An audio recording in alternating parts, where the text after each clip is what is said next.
Maybe. I don't know. Whatever. Anywho, well, let's get to playing, I suppose. Play some Chalice Blood Moon Affinity.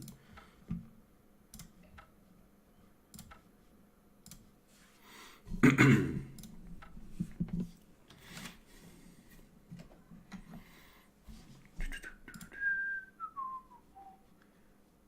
see.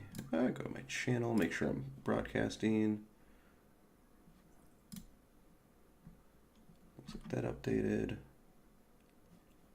Sweet. Cardboard Live is working.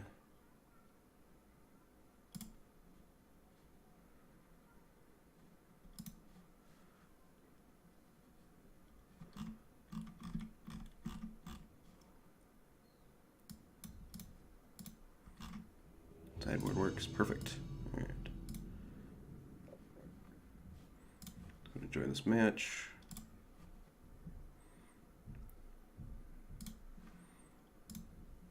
Oh, me and Todd Anderson. I'm assuming it's Todd. I'm gonna keep this hand.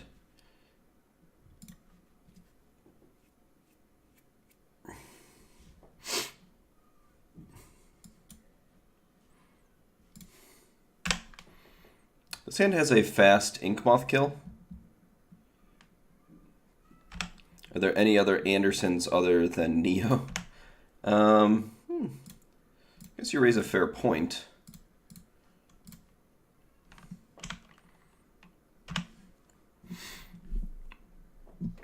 Alright, looks like our opponent is playing the regular Tron. Sylvan Scrying. Okay, well, they're going to have turn 4 Tron. Ugh.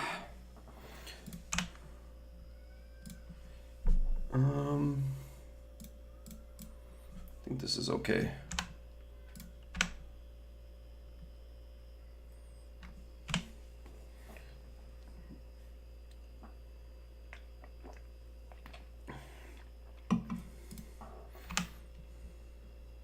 Oof.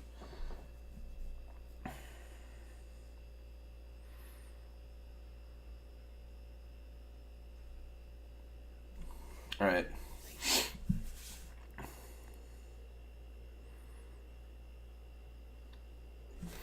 Think.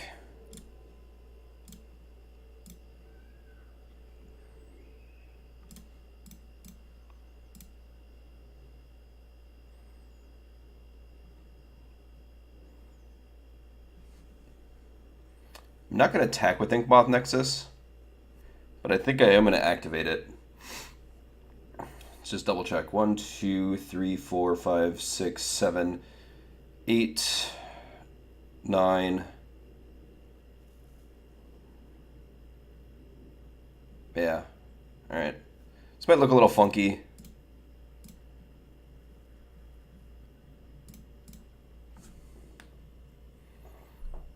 So 2, 3, 4, 5, 6, 7, 8, 9, 10. Maybe we just killed them.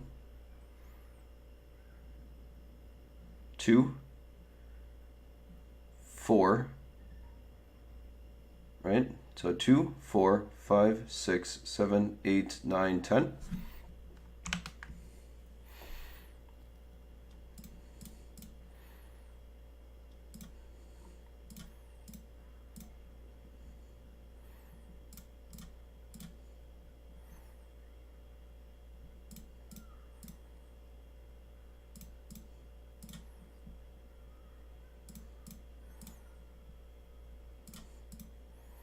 Got so worked up about not trying to lose to O-Stone.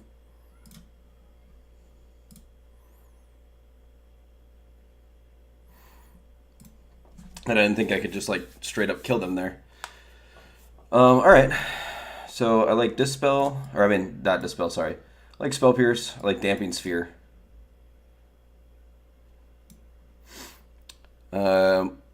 I don't know what I want to play in Modern anymore. I still have Devoted Company sleeved. I think Devoted Company's fine.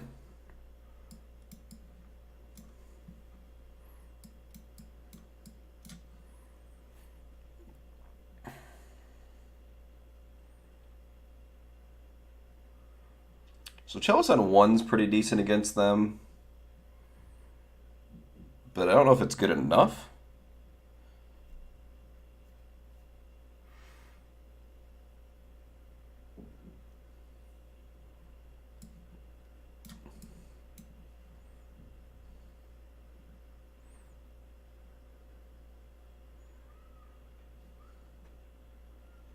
Also, for bringing in like Spell Pierce, I don't think I like Chalice too much.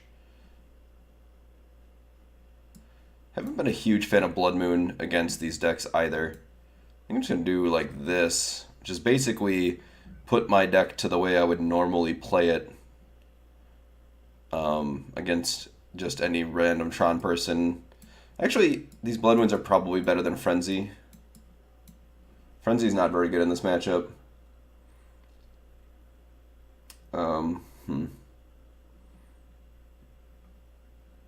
I guess we can play like a Dispatch. Oh, I don't have any Galvanic Blast. Yeah, then we should play a Dispatch over this. You kind of need some ways to kill Walking Ballista, and then you also kind of need ways to kill Wormcoil Engine at some points. So like this is fine. This gives us 8 colored mana things too. I think this should be alright.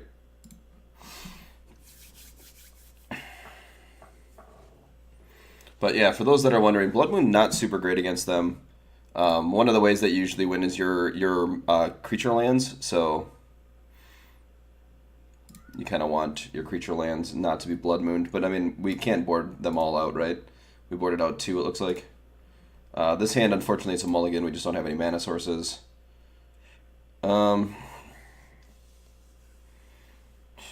This feels like another mulligan, but it's very close.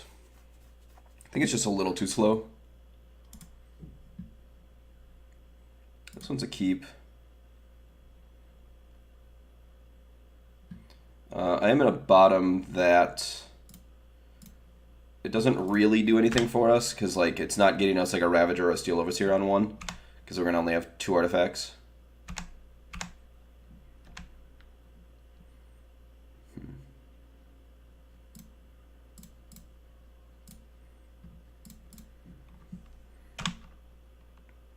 But yeah, George, I think Devoted Company's fine.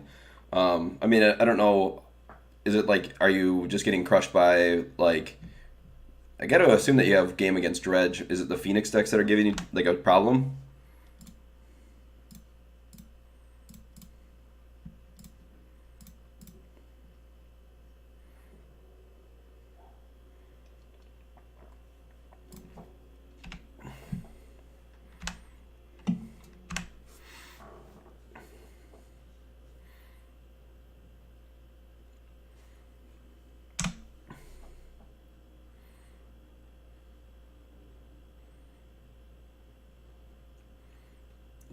I gotta go get mine. If they don't have O-Stone here, I think we're okay. And if they do have O-Stone, we're probably dead. Plating's alright here.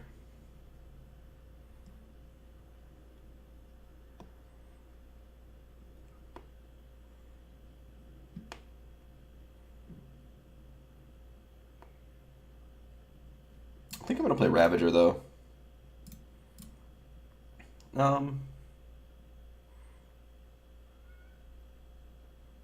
We're not gonna beat an O-Stone with this hand, so I just have to hope they don't have it.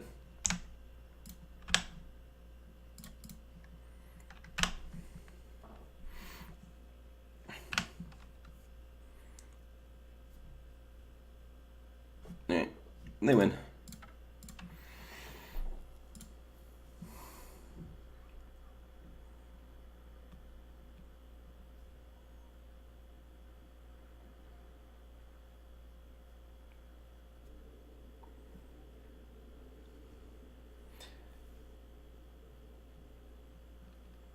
I'm just going to submit it again. Ugh. This hand's fine. Another fast Ink Moth kill with Damping Sphere. Opponent mulligans to 5, to 4. I'm feeling... I mean, they could still have a pretty good hand on 4. Cat take hard on top of their library, okay. Tron's definitely one of the decks that mulligans pretty well.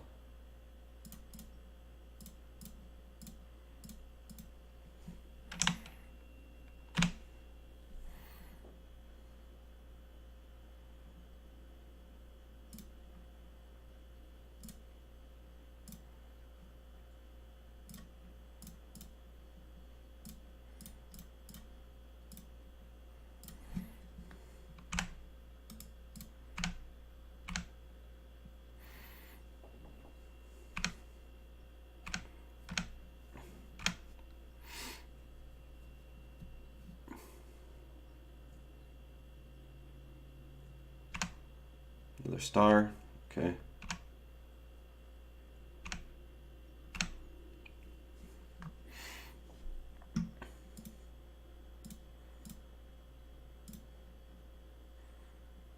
Doing this because it's easier to activate this way.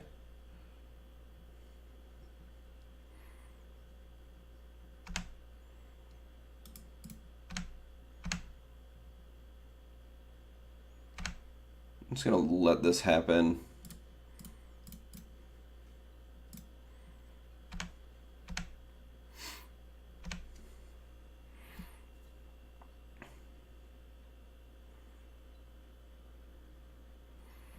Them having Sphere in play makes it more likely that they can kill our Ink Moth, and now that they have Ghost Quarter, I'm pretty happy that we didn't go all in. Yeah, but they're just kind of in trouble anyway. All right, not too shabby, not too shabby. I always feel like Tron is a pretty decent matchup for Affinity anyway, though. So those that are tuning in, if you're on mobile, I know you don't probably have the deck list up on the screen to click on. This is what we're playing. This was from about a month ago. Is it Jeff Cunningham posted a 5.0 list with this up, and just wanted to test it out. It's been kind of like weighing in the back of my mind, and just like I've always tried it. It's an interesting take on Affinity. There's another Chalice of the Void version that I want to test. Chalice being like just very good right now as a card, and Affinity is like one of the decks that can kind of leverage it. It's interesting because it has multiple Memnites, only 2 Ornithopters out of like the normal stuff, and then it also has like Frenzy, Blood Moon, and all that stuff. But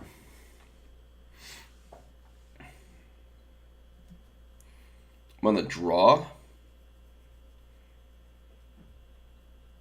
I think I'm going to keep... I don't know that this is a particularly great hand, but it has a high damage output. It has one of our big spells, and if we can get Chalice down against a lot of the decks, it's very good. That's pretty good. But the fact that they went with Wooded Foothills means that Chalice might not be very good. But that means that we just played like Arcbound Raviter instead next turn.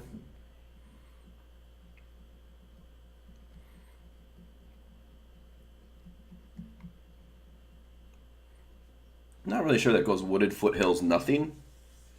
Could be Burn is kind of weird. Kind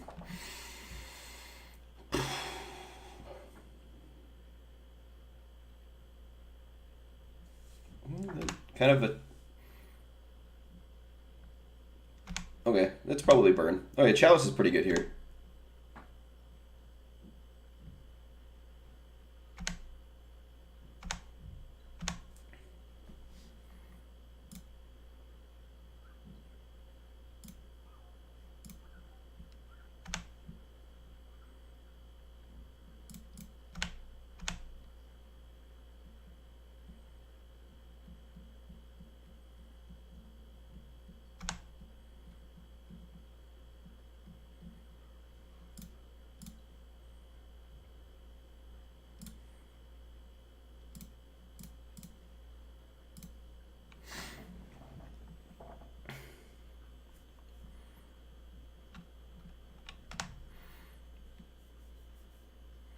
Got to assume that we're getting like lightning bolted here then.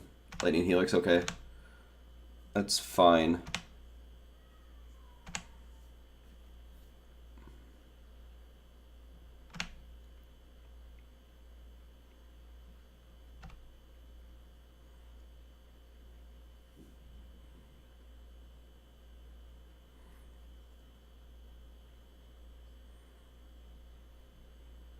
They're down to 4 cards. We've blanked like a lot of their deck.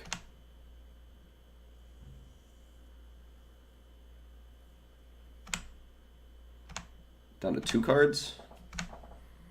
They're playing this game kind of interestingly.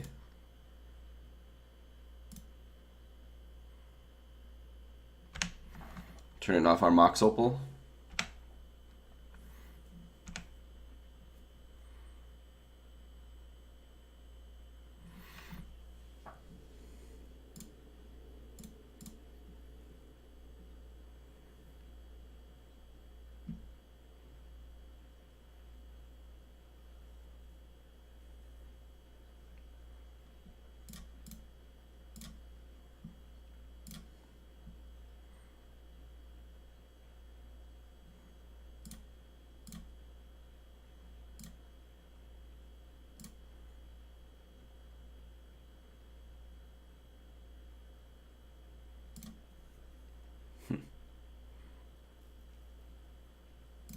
It's an interesting lightning helix there.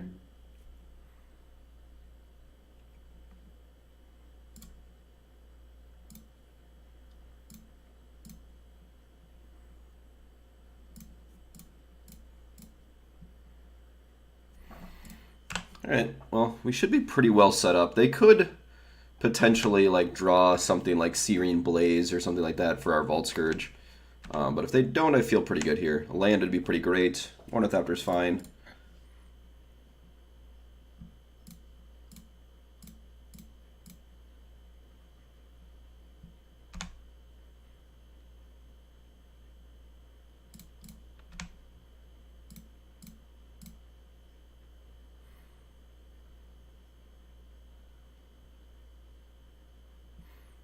What if I want to sack this Ravager to this Ravager?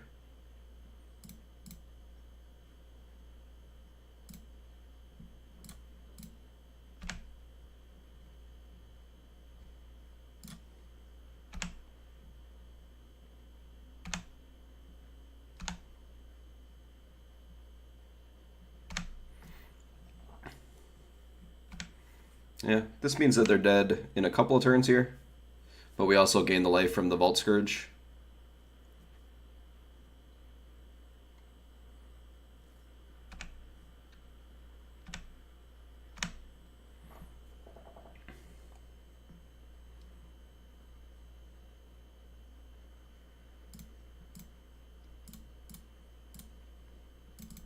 Steel Overseer is a nice draw.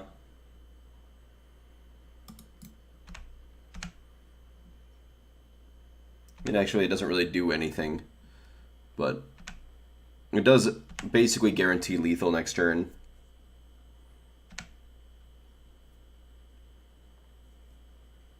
Got to assume their hands are just like full of Chalice of the Void. Things that Chalice of the Void is like stopping.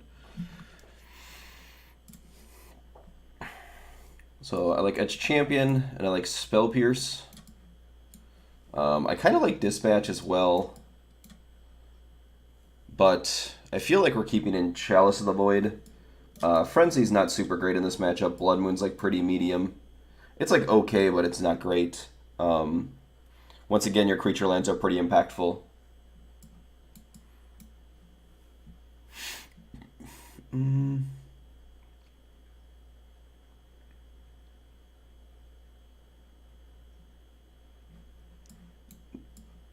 might just board like this. I will say that this is one of the matchups where I kind of miss Galvanic Blast. Galvanic Blast is very good in this matchup. You just like kind of want to kill their creatures.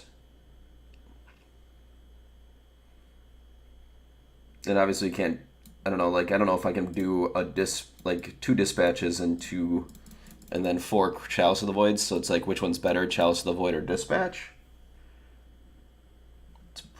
It might be something like this. And then on the play, we play with these. I could see that. Alright, I'm going to give this a go. Let's see how this works.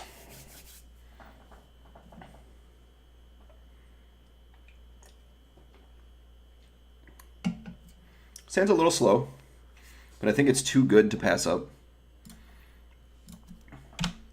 Edge Champion with the cranial plating is pretty good. It's a Goblin Guide, Rift Bolt. Okay.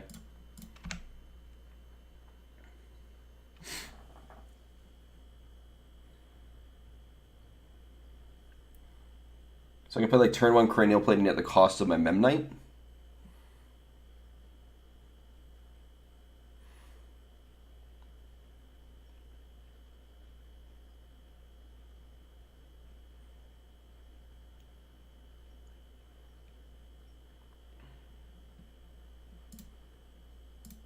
I think I'm going to.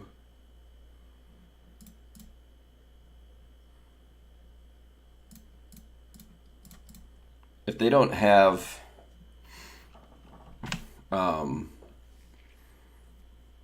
Destructive Revelry here, then I still have Metalcraft next turn, and then I can play Etch Champion. And he'll have Metalcraft.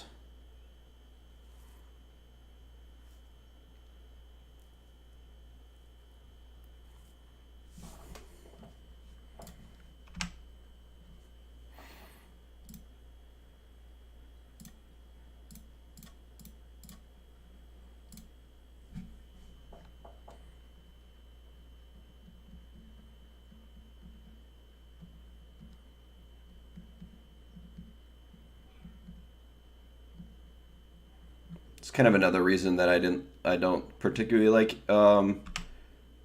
Chalice of the Void here.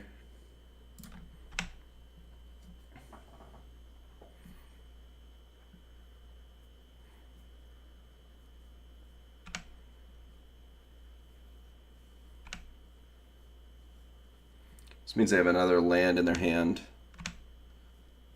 Got to assume that their play here is just land, Searing Blaze, suspend, or they can't suspend Rift Bolt, so it's like land, Searing Blaze, something.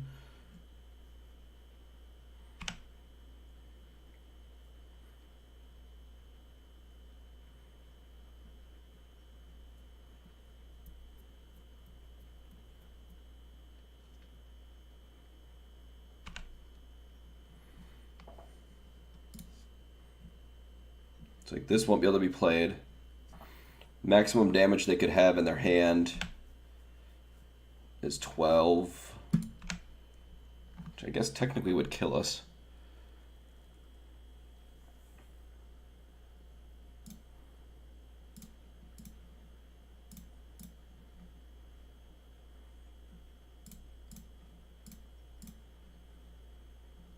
I think this is lethal in 2.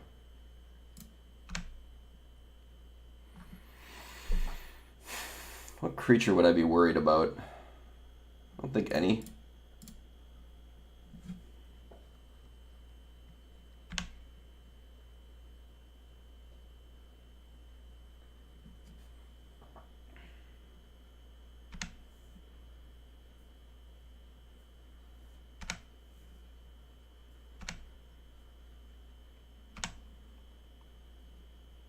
So unless they have something like Shatterstorm here, I think we're okay.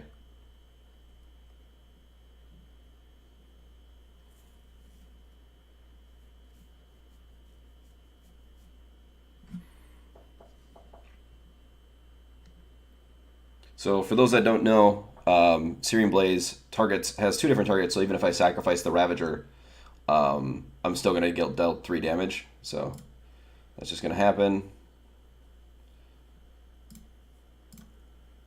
It's going to go on the Edge Champion, and they should be dead.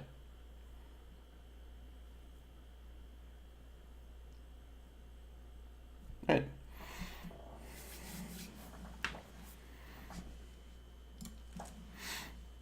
Not too shabby. Not too shabby. Yeah, Burnt's another one that's always been a decent matchup for Affinity. It's closer than I think most people want to say that it is, but I definitely think that it's like pretty good. I was gonna start this thing.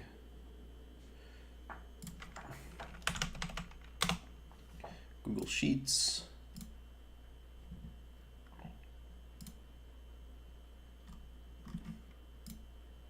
So what do we play against first? We played against mono, green, Tron. We won game 1 and game 2. 0. Get it. And then the next one was burn. We won game 1. No, we lost game 2 in the first one.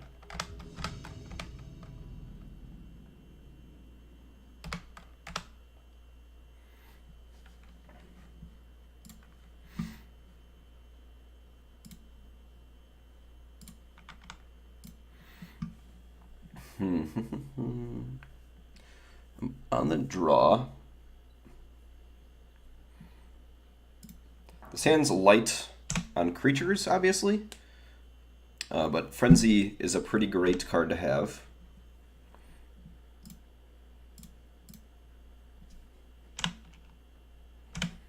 Hallowed Fountain is bad for us, that's for sure, though. Gonna need to draw like a creature. Just search for Escanta.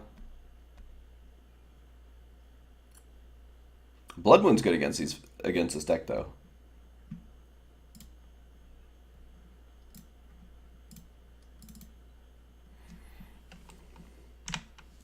Assuming that this is getting counterspelled. Okay. Main deck Negate. I'm glad that it found that instead of main deck Rest in Peace. Okay. Interesting. Citadel. Oxopal.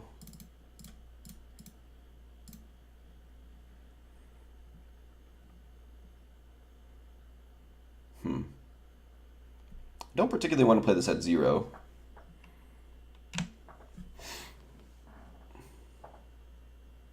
So hopefully they don't have a way to kill our Frenzy here, because we're kind of out of things.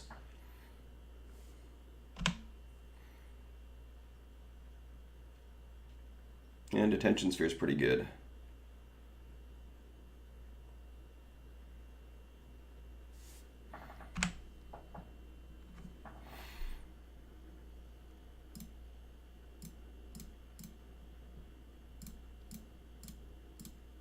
I don't think Chalice is particularly good against this deck. So I'm not going to really play it.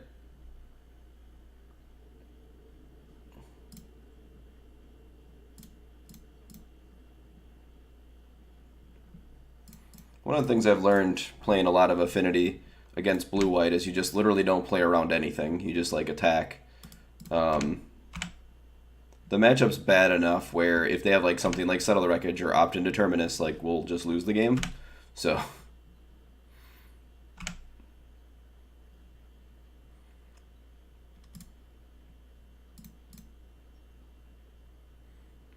I guess I'm gonna play this on 1.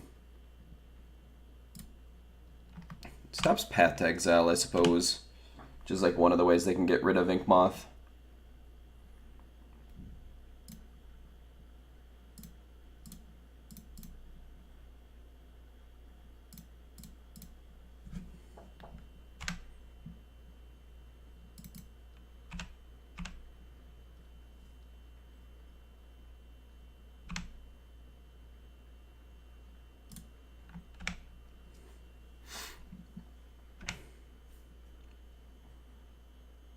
Well, Field of Ruin gets rid of one of them.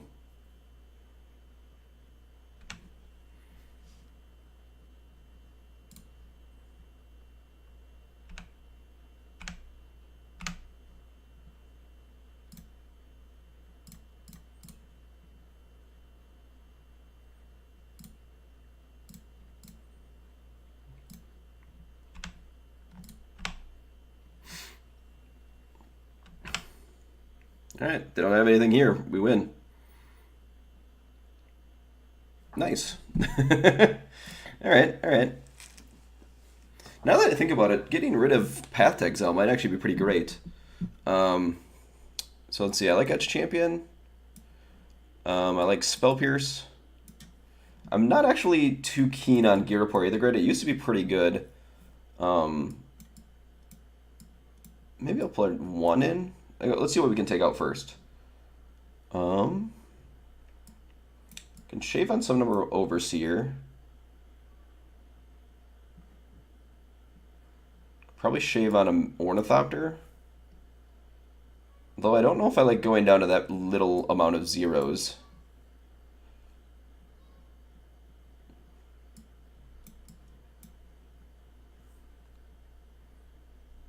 Normally I have what, 4, so these would be like 4 Ornithopters, 2 Memnites, yeah, so that'd be normally 3 Memnites in a Welding Jar.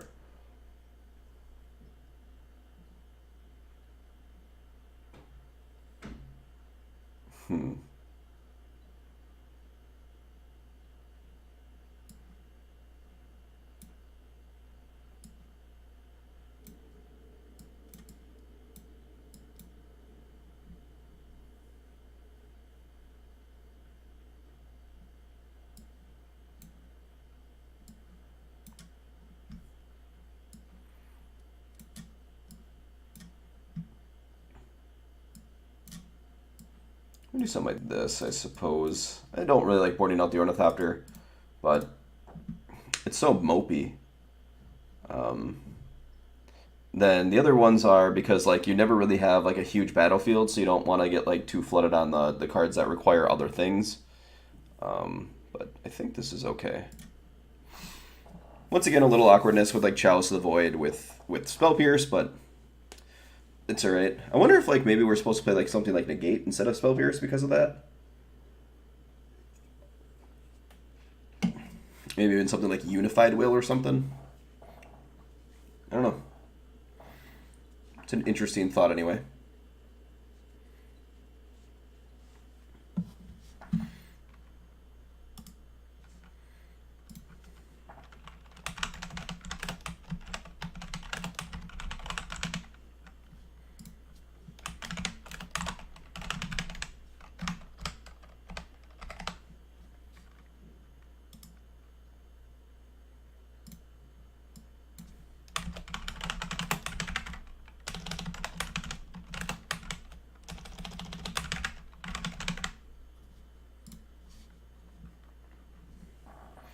Turn 1 Drum.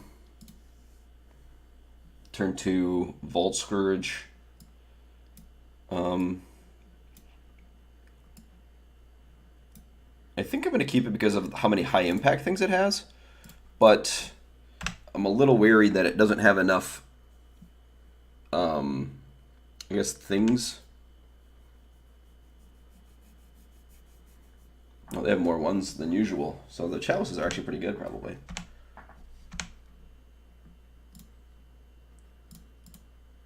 Yeah, any 0 or any land was pretty good here.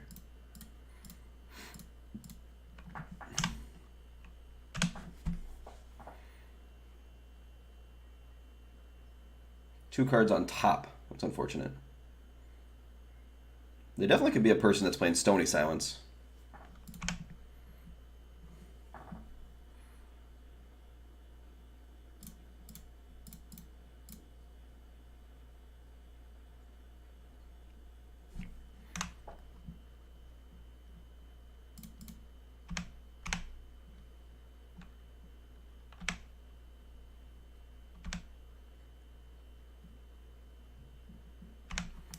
Terminus? No Terminus. Okay.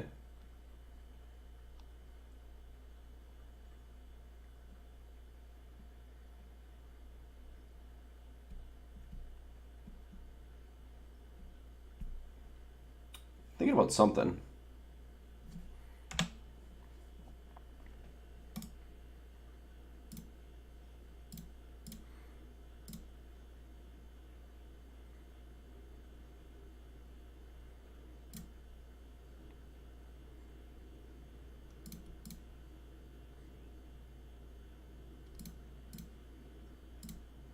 That's why they play Snapcaster Mage. I don't really care.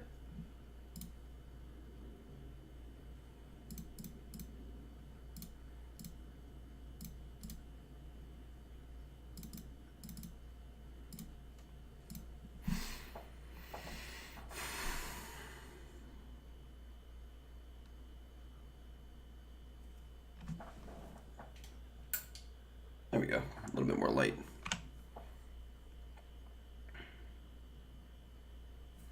If they path my Ravager, I think I'll just let that happen. I just kind of want lands.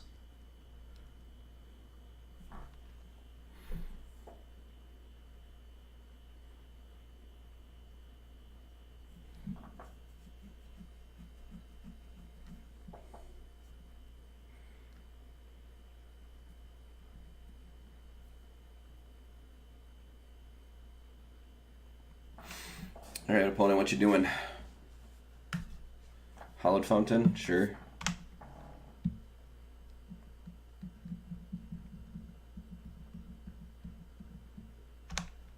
That's fine. Fine Mountain.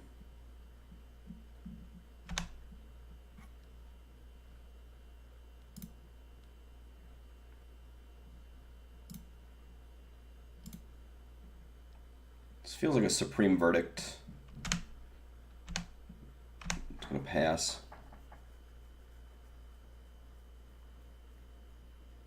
Yep.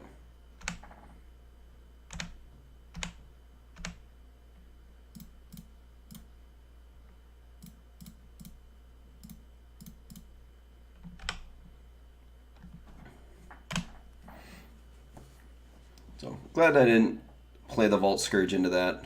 I know I said we don't play around anything, but that one was like a little too apparent to like not do anything about. Although we're pretty disadvantaged now. Sure, that's fine. Just like want to draw lands here. That kind of counts, I suppose. Sure.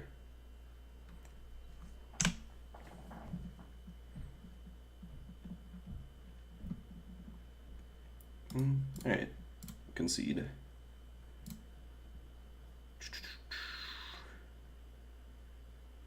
Yeah, I'm not super into Girapore the Grid. I think I just want the Ornithopter over it.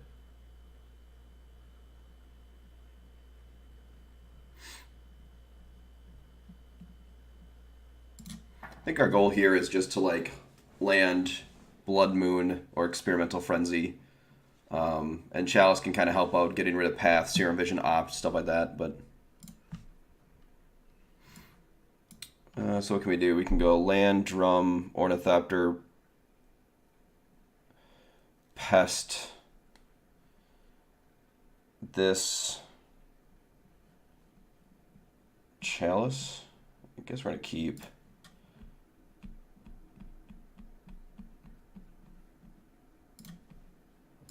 This.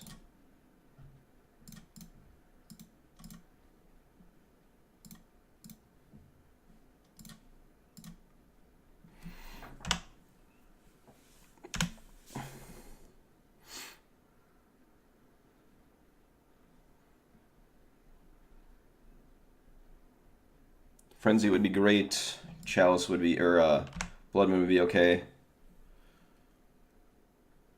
Yeah, I'm actually fine playing Blood Moon here and getting rid of the Nexus. This way they can't fetch out of it.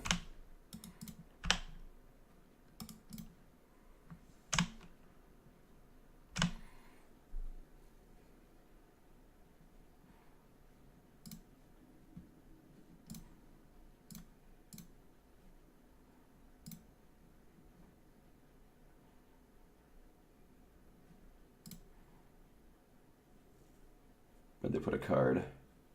Bottom. Nice.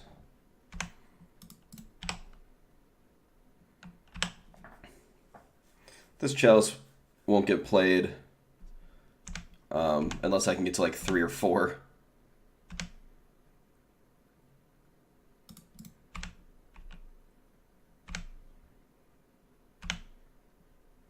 I should have played this first. No, I couldn't play around that anyway. I was going to say I should have played this first because I could play around Logic Knot, but they could just make me pay 2, and I can't pay 2 extra, so no matter what. Well, they can have Cryptic Command here. Chart a course, sure.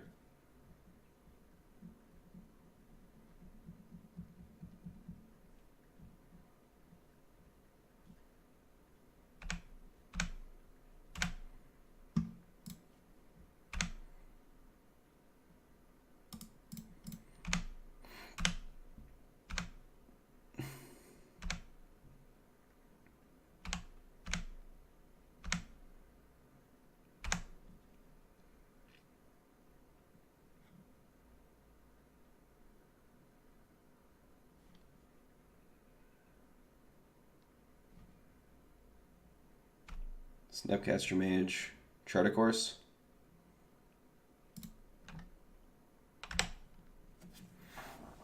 Suppose I could have put Chalice on 2, but that turns off a lot of our best draws.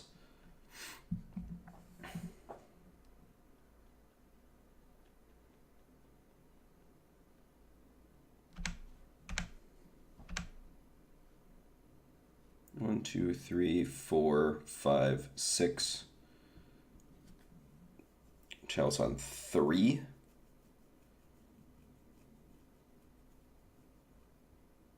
Attack them for 4 here. Puts them to 9.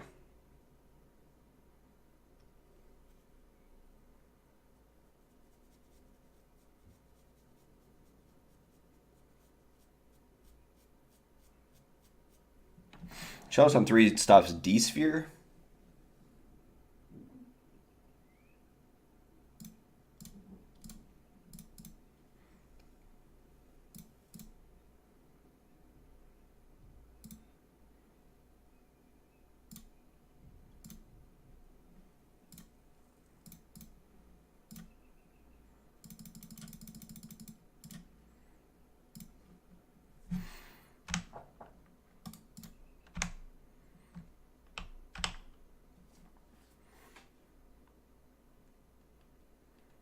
I don't think it slows our clock at all. No, maybe it slowed it down a little. No, it's still the same.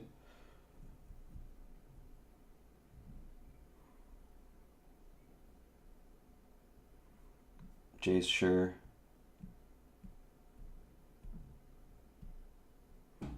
Make it so that I can't kill Jace. It's fine.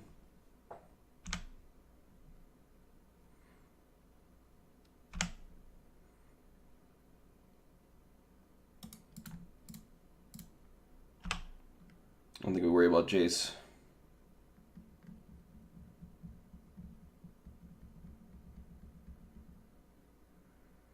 Could still lose this game. Which is kind of wild. But they drew 3 basic islands, which definitely makes it so they can cast Cryptic Command. Our hope was that they wouldn't find the basic islands, but they play quite a few. Usually they play like 5 or 6.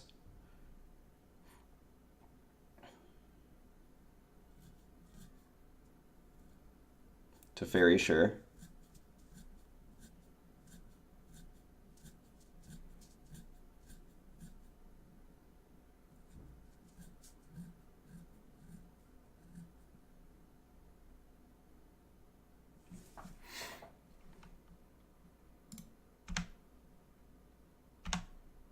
I'm assuming this is a Cryptic Command.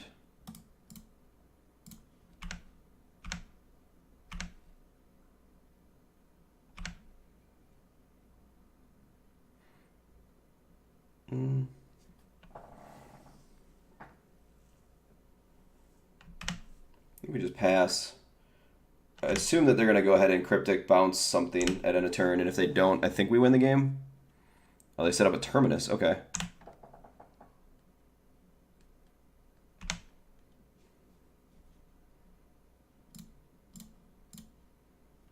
Well, kind of still go that we didn't play Overseer.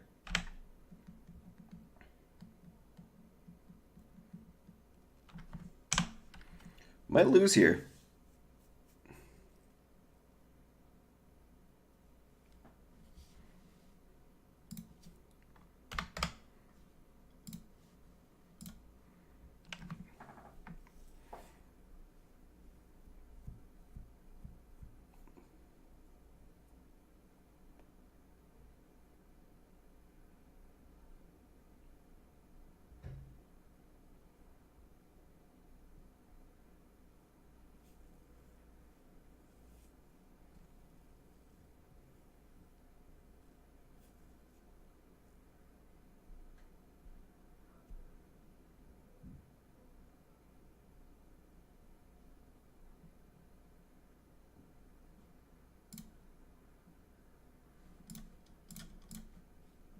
I'm going to play Steel Overseer.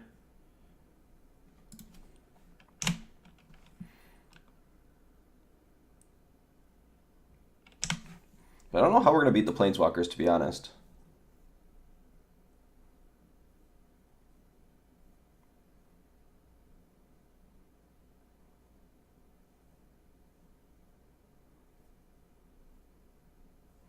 Yeah, if they get this to alt, we basically lose.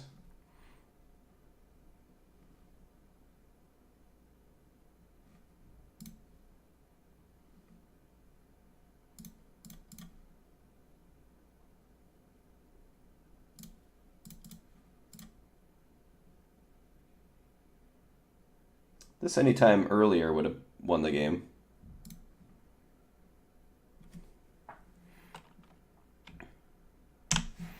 Yeah, so they just bounce our Steel Overseer again. They tick up, and then they minus this, and then the Brainstorm destroys 3 of our permanents every turn.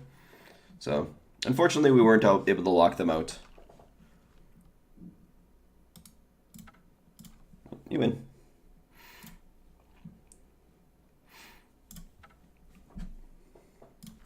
Well, blue-white continues to be the bane of Affinity, unfortunately.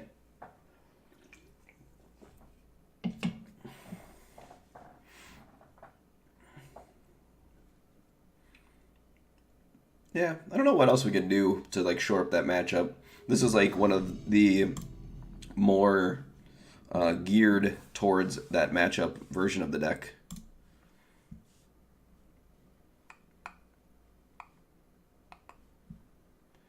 we're keeping this. If Blood Moon is good, then our hand is great.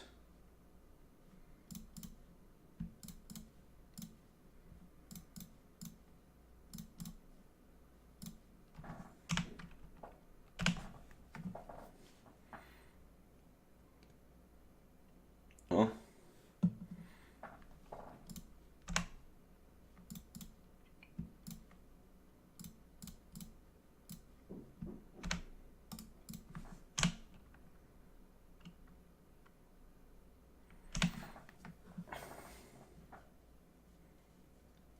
Blood Moon would have been good.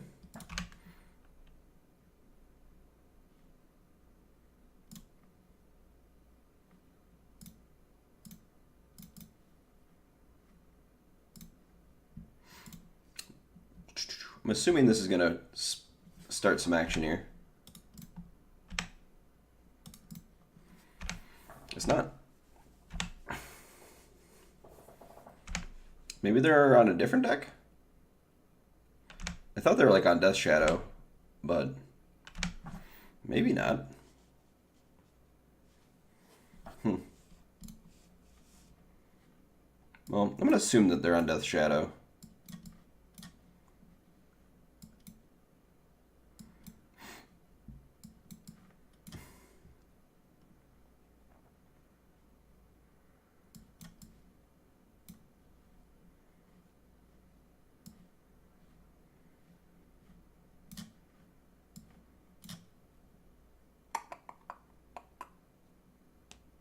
The fact that they know that Blood Moon's in our deck is a little awkward, because then they like start fetching for basics.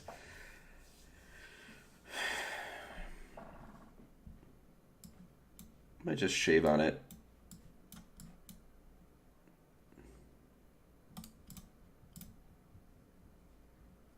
Like if they start fetching for basics, then it gets more and more awkward.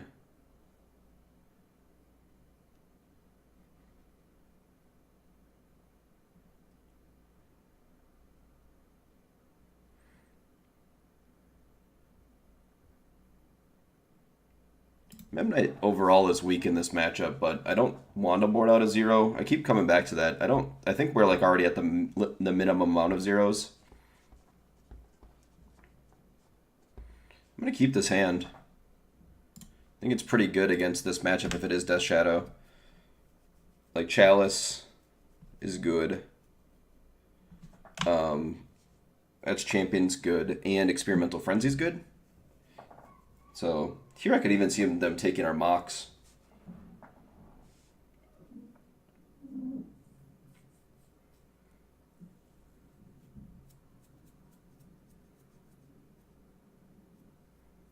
Okay. Suppose that makes sense. I'm going to go ahead and do this. This way they can't take our mocks. And they also can't like Stubborn Denial it or whatever. Thought Scour, sure. Okay, maybe Blood Moon would be good here.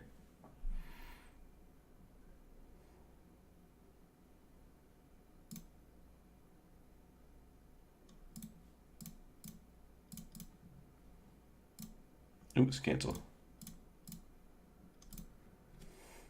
Thought for some reason I had Metalcraft. I do not have Metalcraft. There's no reason to play the Opal. There's nothing else that we're accelerating out this turn. It's unfortunate.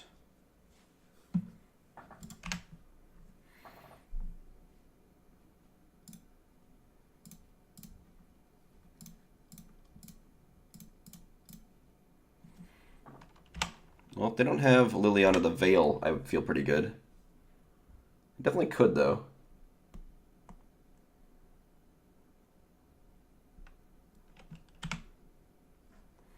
So there goes our Frenzy.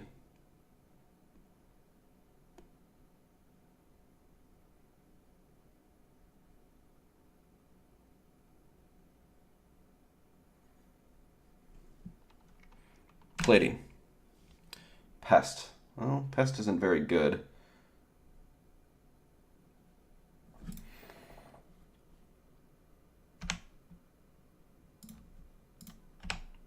I'm going to attack them. Gives us a chance to... Alright. I'll let one more draw. If I draw another Frenzy, this is like we're actually pretty fine. But yeah, the unfortunate thing is even if I play the Pest, I'm not insulated against Liliana the Veil.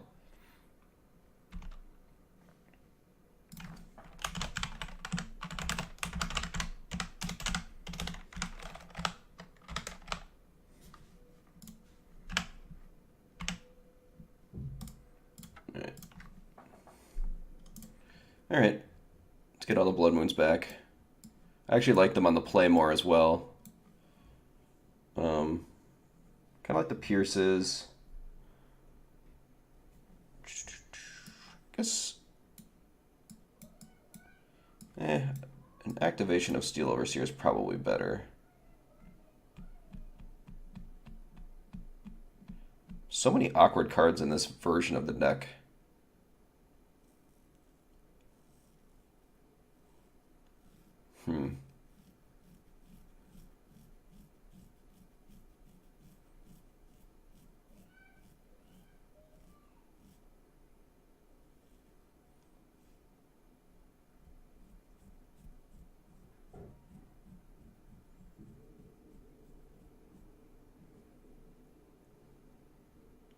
Oh, I just realized there's only 3 cranial platings. It's kind of crazy. Yeah, alright. I'm going to board out a Memnite. As much as I don't want to. Makes the most sense. If I knew... If I was on the draw, I might keep this hand, but I think I have to mulligan on the play. This hand doesn't work because the Glimmer Void dies, so...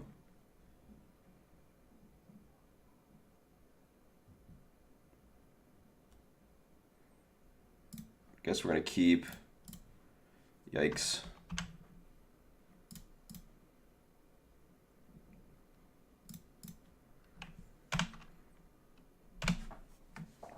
Yeah, this hand's not very good. But it's better than most 5s, I suppose. Or not better than most 5s, but it's better than most 4s, I suppose.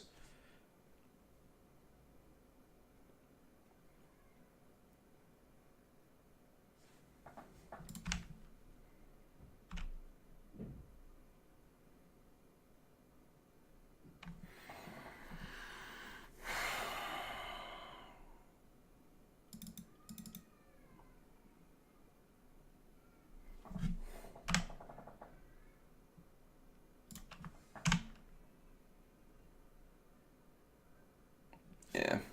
Can't foresee us winning this one.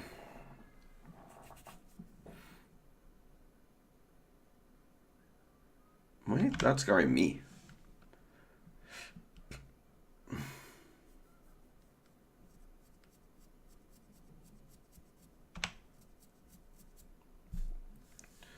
Ugh.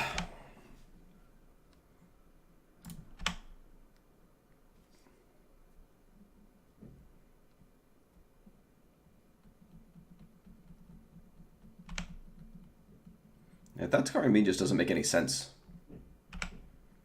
If they play like Liliana, we just like lose here, so.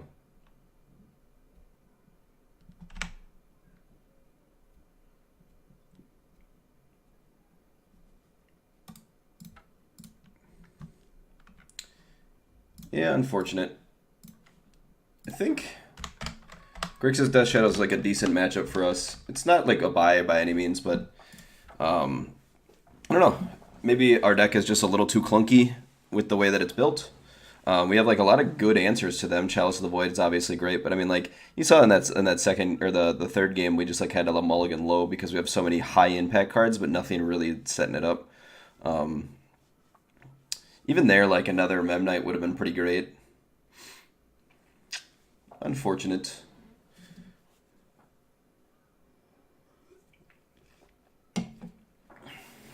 All right, let's see if we can salvage this league.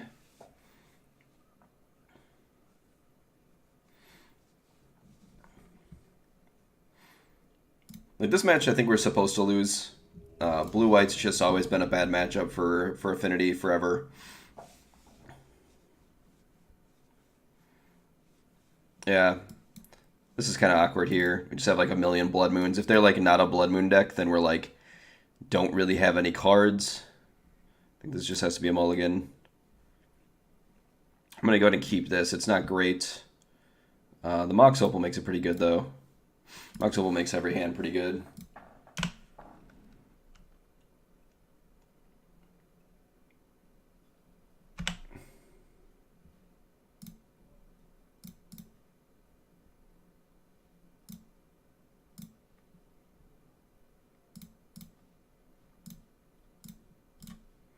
So, unfortunately, can't play Chalice of the Void on turn 1/1. Definitely would, though, against Polluted Delta. I got to assume that something like a Thought Scour is happening here. No.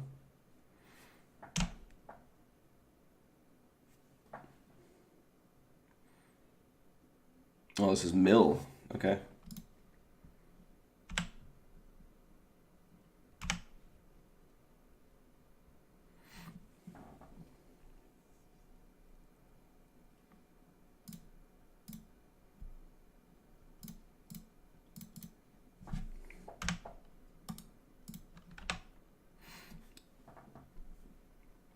Well, Blood Moon I think is good against them. I think it's more important to get Chalice of the Void into play. Well, maybe Blood Moon's not good against them against Field of Ruin.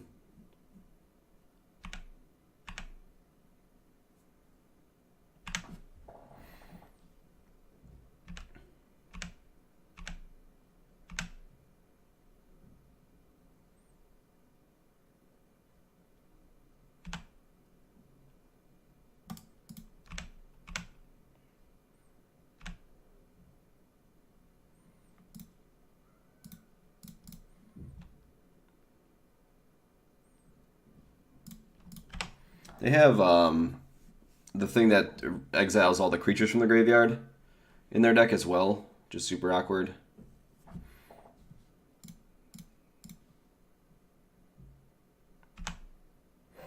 It's kind of why I wanted Chalice in play, is for Fatal Push. But if they have the thing that exiles all creatures from the graveyard, we're like, kind of have like a long road to hoe here. So far they gain like 9 life or something.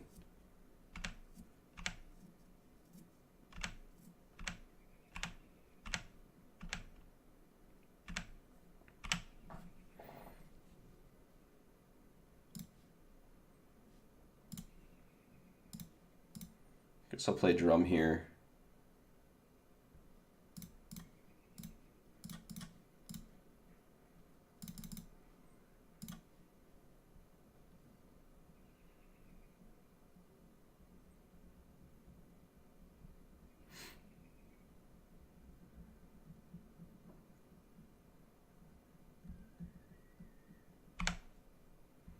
Gotta assume this is a Fatal Push.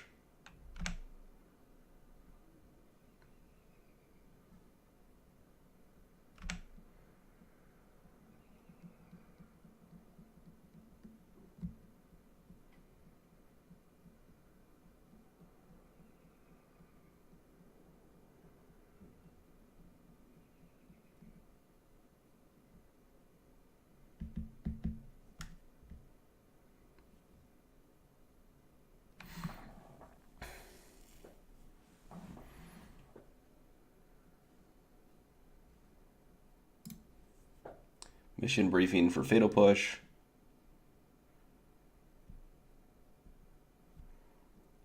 So I think sacrifice Memnite.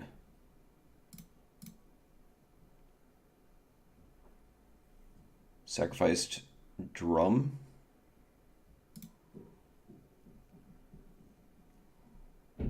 Let Fatal Push happen.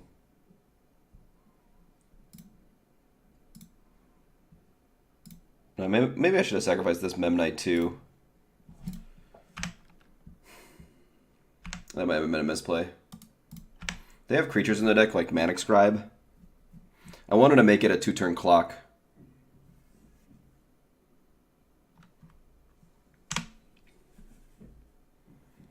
I miss you on Mondays. It's not the same. I'm sorry.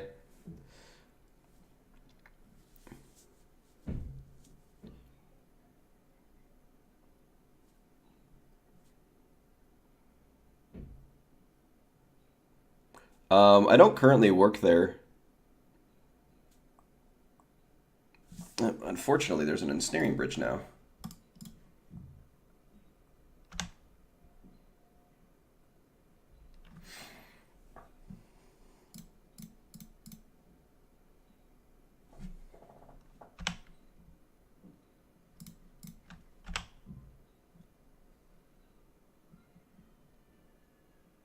Maybe there's an argument not to attack with the Blink Moth, but mostly because they have like 28 Field of Ruins.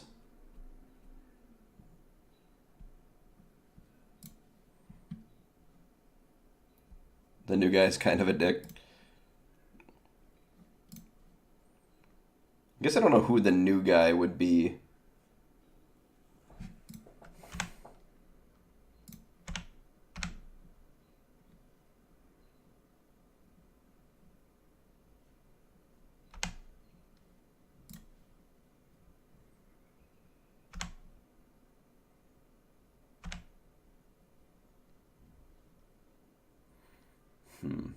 Do I even want to play Blood Moon? I think so. Is it John? Gotta assume it's John.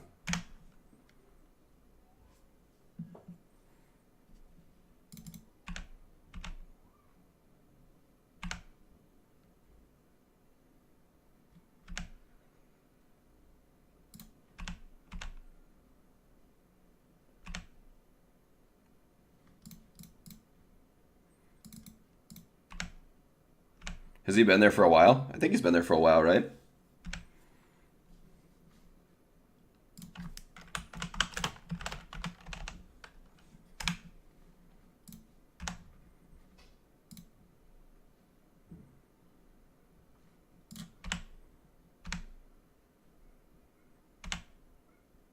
Medium length hair. That sounds like John.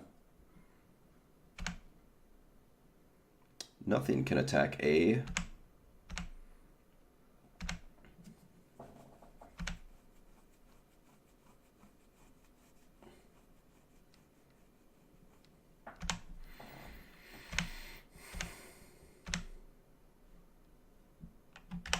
Well, no reason to play Bloodwind now.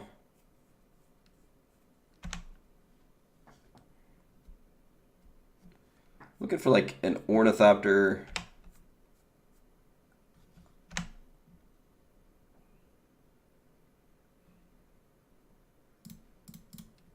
Guess I'll play Plating. It's like step one.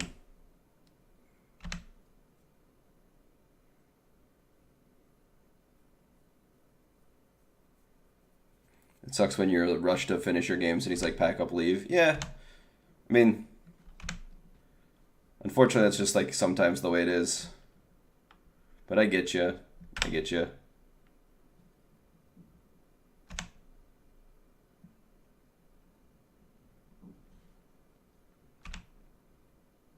Actually, this Blood Moon's going to come back to bite us.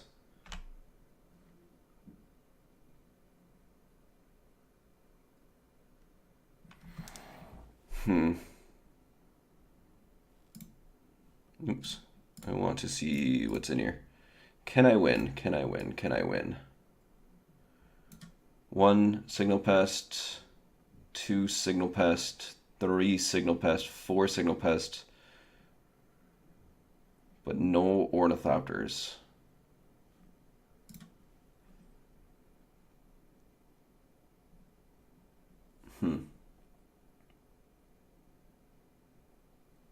We need basically Ornithopter.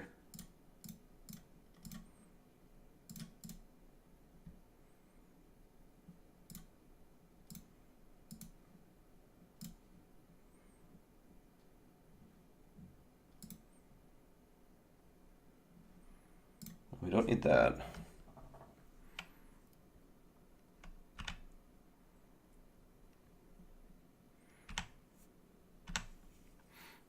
We need to not mill both of our Ornithopters here.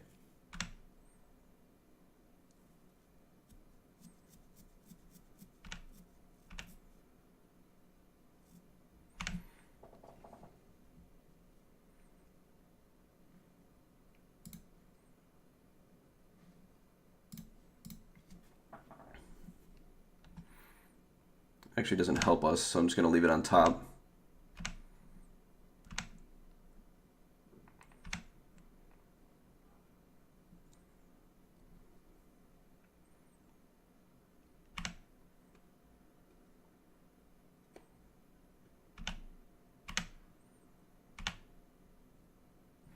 There we go.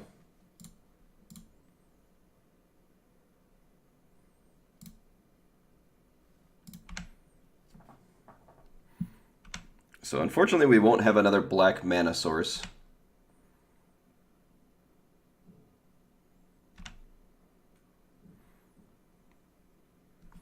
How many Arcbound Ravagers are in our graveyard? 1, 2, 3. 1, 2, 3, 4. That's unfortunate. So I need another Ornithopter.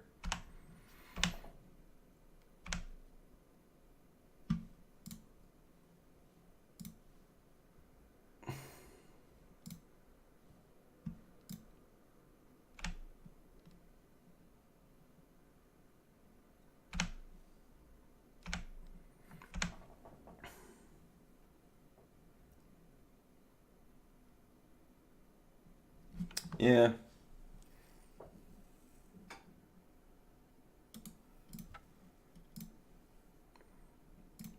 Okay. Crypt Incursion's a card that we were hoping they would never find.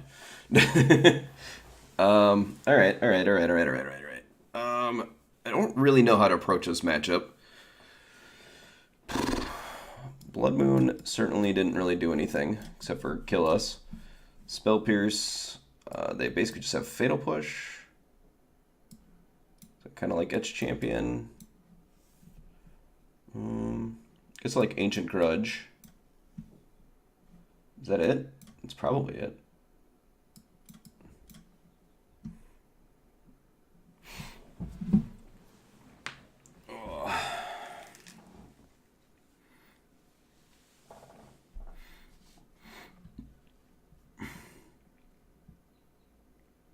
I like Pest. Wish we had more Ornithopters.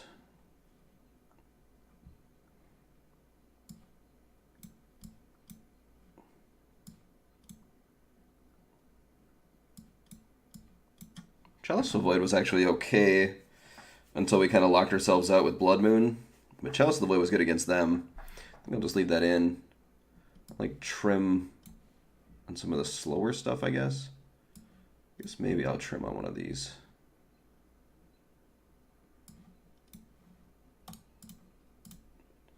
Maybe we just don't need any of the frenzies. Just like play with one frenzy. The thing is like, we need to kill them quickly, right? I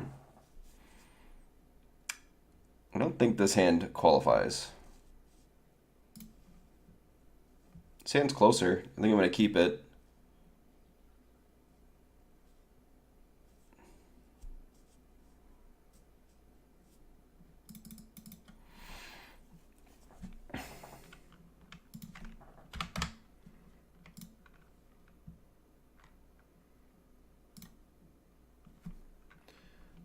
Where's my sum?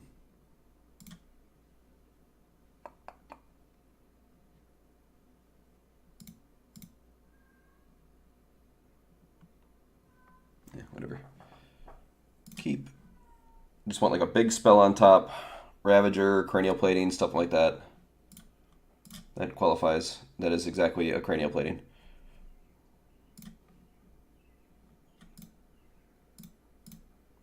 It's a little missequencing for me, but it's fine. Really only matters when... What's it called? Your opponent has stuff. I guess they could have something like Gut Shot, but...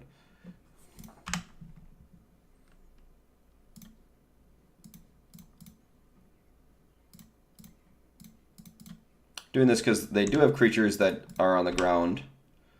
We saw Hedron Crab last game. Sure.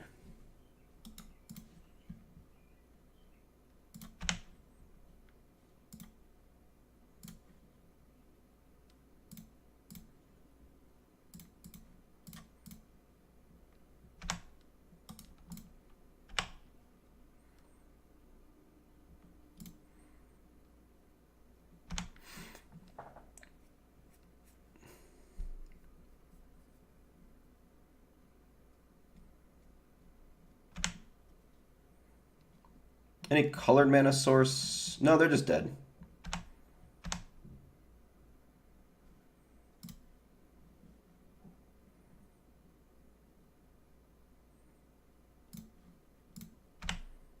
Alright, so they're dead because even if they have a Fatal Push, I activate Blinkmoth Nexus and attack with Memnite Blinkmoth. They Fatal Push our Vault Scourge, and then we just like activate this, and then the Memnite plus the the Blinkmoth is lethal, even if we don't have a colored mana source. So yeah.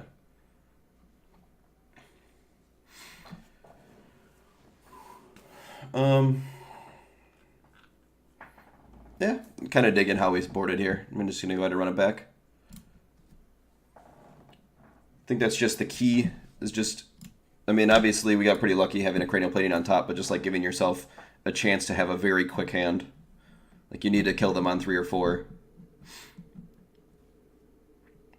I'm gonna keep this hand. It's not particularly insane or anything, but it does have an Inkmoth Nexus with the Ravager cranial plating draw with some interaction.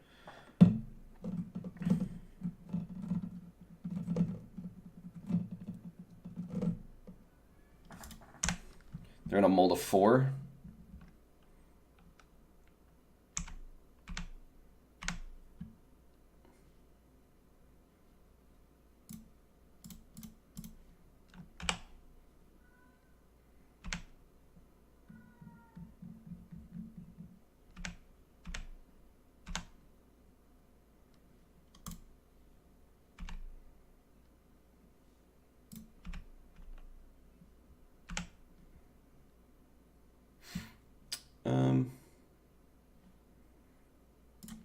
I don't really want to get bridged here.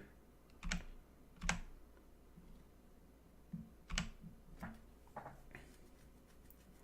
feel like one of the only ways we can really lose is like getting bridged, so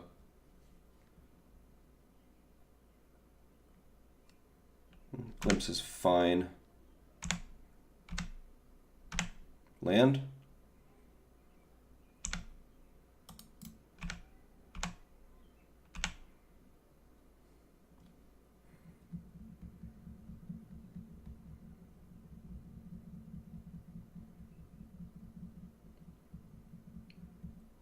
I think if they had a bridge, they would have played it. So I'm going to play plating. This puts down the shields for 1 turn. Yeah, it's unfortunate. But we do have Grudge. So if we draw a colored mana source, it would be alright.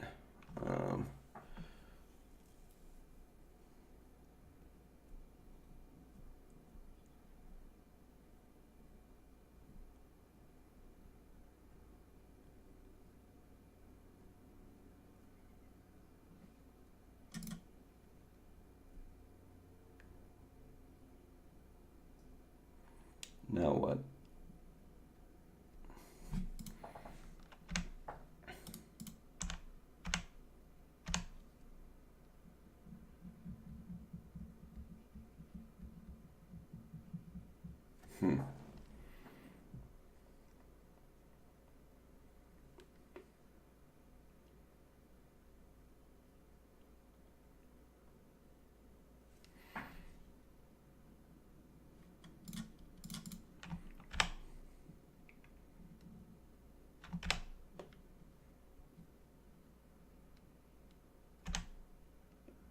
Ancient Crab's pretty good.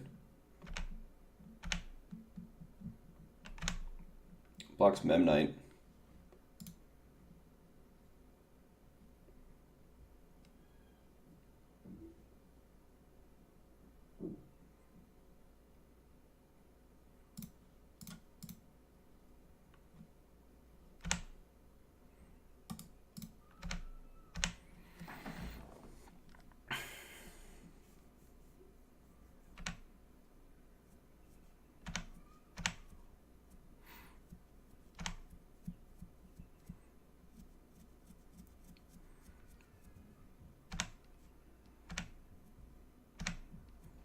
It's a lot of our colored mana sources, but we still have like Mox Opal.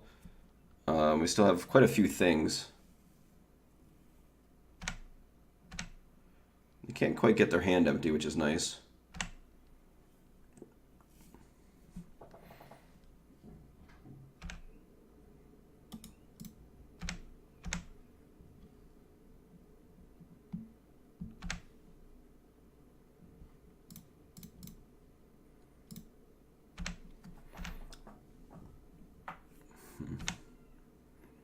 they tap low, I might just go in for an Ink Moth kill. Damnation. Alright, well that's getting pierced. That might kill them. I'm actually pretty sure that kills them.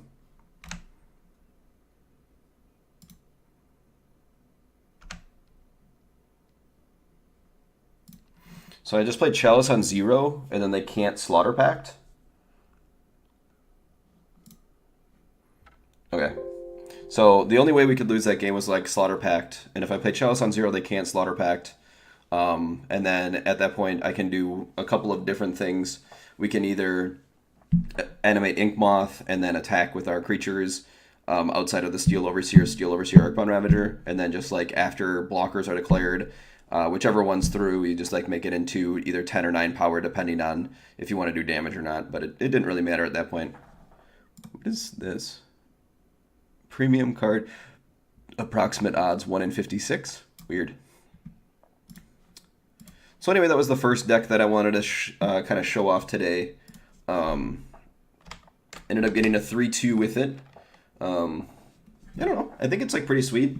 The idea behind Blood Moon Chalice of the Void is definitely cool, but I'm not 100% sold on that's like what you're supposed to be doing. I don't know. It like felt interesting. The losses. So our wins were the mill deck, Mono Green Tron and Burn. Mono Green Tron and Burn, I think, are like good matchups anyway. I don't know enough about the blue-black mill deck to know whether or not it's a good matchup or not. But there, I don't know that the new cards helped that much. Chalice of the Void, stuff like that. It felt like we just like wanted to be fast anyway, and that was like that's how we were gonna win that game. And then blue-white, it did give us a little bit more game, but in the end, we still lost. Chalice of the Void, I think, probably won our first game because they were like high on 1-drops and probably couldn't Path to Exile our Ink Moth Nexus, and that's the way we ended up winning. Blood Moon's also a powerful card against them. We probably could have won game 3, but they did draw into their basic islands. They do have quite a few of them, so if they can get a few basic islands online, they can start playing draw spells and like dig towards more basics, and that's just kind of what happened. And we ended up a few damage short of the finish line there.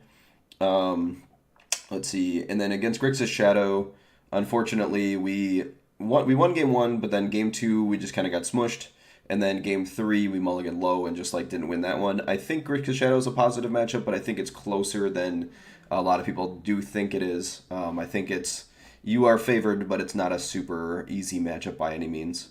But anyway, let's go ahead and move on to our next deck. Let me copy this. I'm keeping a spreadsheet of all the decks, as it were. So let's see. I don't want to play like normal Affinity because I know how the Frenzy Affinity is. So this is the normal list for Frenzy Affinity. I know how these games work out. I'm pretty familiar with this deck, and I think most of you are as well. So I'm gonna go ahead and play this deck. This is I had it up, and for some reason I closed that tab. This is from the SCG Classic in Philadelphia. Paul Mendez was the pilot of this deck. Paul Mendez piloted this to a top 8 finish. So we're going to go ahead and try it out. The weird thing on this one, it's a little bit different, is that there is no Signal Pest in this deck. It's Signal Pestless. We have a full 4 Memnites, 2 Welding Jars. We have Master of Ethereum and Etch Champion main. This frees up some of our sideboard slots, meaning that we get a few more things.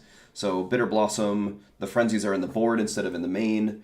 You get like Wear Tear, although looks like they just kind of swapped Ancient Grudge. So like the normal things here are Rest in Peace, the Ancient Grudge, the Ghirapori, the Grid, usually like off Frenzy, and then some number of Damping Spheres. So the rest of this is like, this was swapped for an Ancient Grudge. This was probably swapped for a Ghirapori, the Grid. And then the other stuff is just kind of extra. Like normally there's 2 Etch Champions here, so that could have been of any of these. But you kind of get a little bit more, I guess a little bit more diversity by making your main deck more bulky. But we'll see how it goes. I like a lot of the idea of Signal Pest getting out of the deck because a lot of the times Signal Pest is a little weaker. People are starting to play Gutshot main. People, like if you're playing against humans, it's like the worst card in your deck. It's not very good in the mirror. So, like, it's just, there's, like, a lot of, like, downsides to playing Signal Pest, but there's also a lot of upsides, too. The other thing is with people playing less Stony Silence, there's also a less need of that, but we also kind of addressed the Stony Silence thing here with Master of Ethereum. One of the things that I'm kind of interested in is maybe getting a second basic in here, but I'm not really sure. So, anyway, let's go ahead and jump into a league with this. No Pest Affinity. There's one more that I forgot to build too, so if we get a chance to do that, I'll definitely do that. So let's see. Inevitable inputs. Inevitable peanut. There we go. I got it right. Putting against Arc-like Phoenix for the first time. It's bonkers. Yeah. I'm assuming for Legacy, since it was Monday yesterday. Unfortunately, we don't have any lands. If there was lands in this hand, it would be very good. Oh, I'm sorry, Pretzel. Hold on 1 second.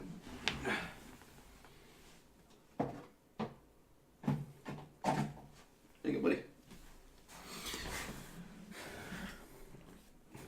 Were you playing against the Storm version, or were you playing against the, what's it called version? I'm going to keep this hand if we need a land, but if we draw a land, the hand's pretty insane. So are you playing against the Storm, or are you just playing against, like, Grixis? That counts.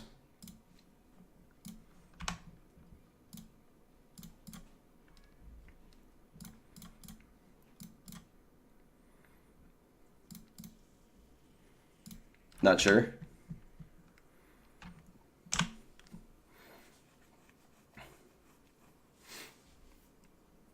Were there any Infernal Tutors? There's like 2 different versions of the deck. Okay, Spirits. Interesting. For Spirits, I would rather have Steel Overseer in play. And then I'll just pass here. They could have something like Path to Exile.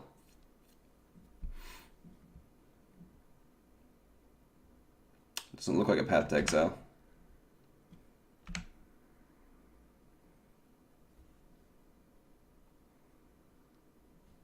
This is just instant or sorcery, right? Yeah. Land. Master. I'm gonna play this.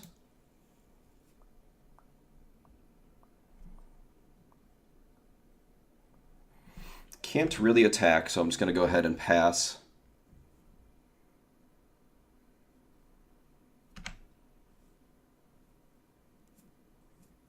They don't really have any damage-based removal, so not activating my Steel Overseer is fine. Either vial's fine.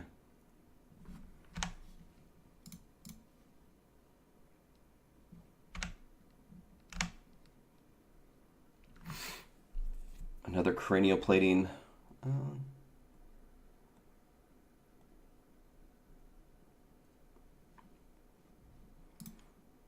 not going to attack, and I kind of want to get this in before they can eat it with something, so...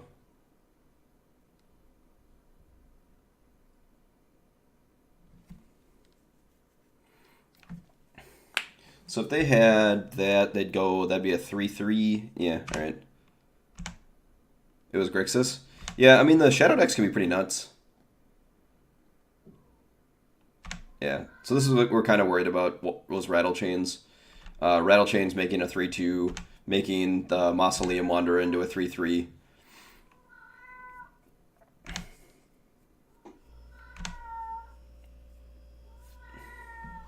I was playing Buglands, he smacked for 12, put me to 4, and I top deck Bridge. That's a pretty good top deck. My cat going insane. Let's see.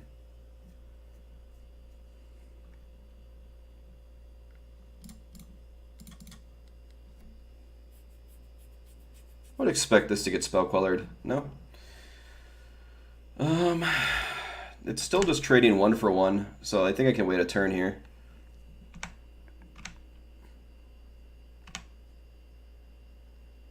Rattle Chains number 2. Yep.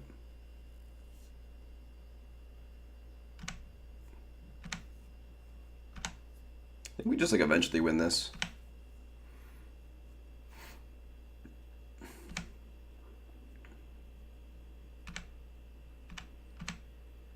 Goes up to 2, I would suppose.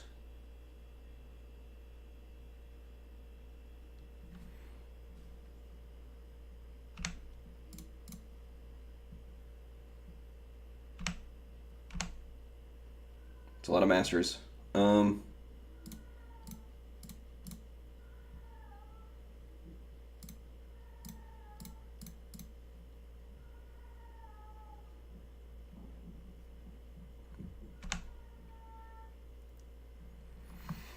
So let's see, if I attack with all, this becomes 6 on the backside, so that saves like 2 rattle chains, and then I can regenerate it. And this can't really trade unless they have something.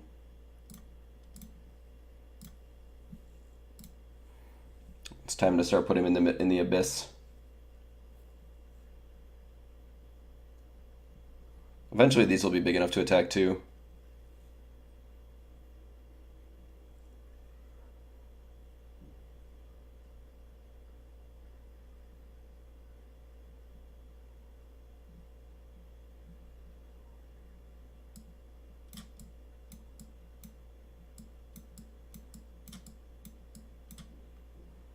Yeah, this is fine.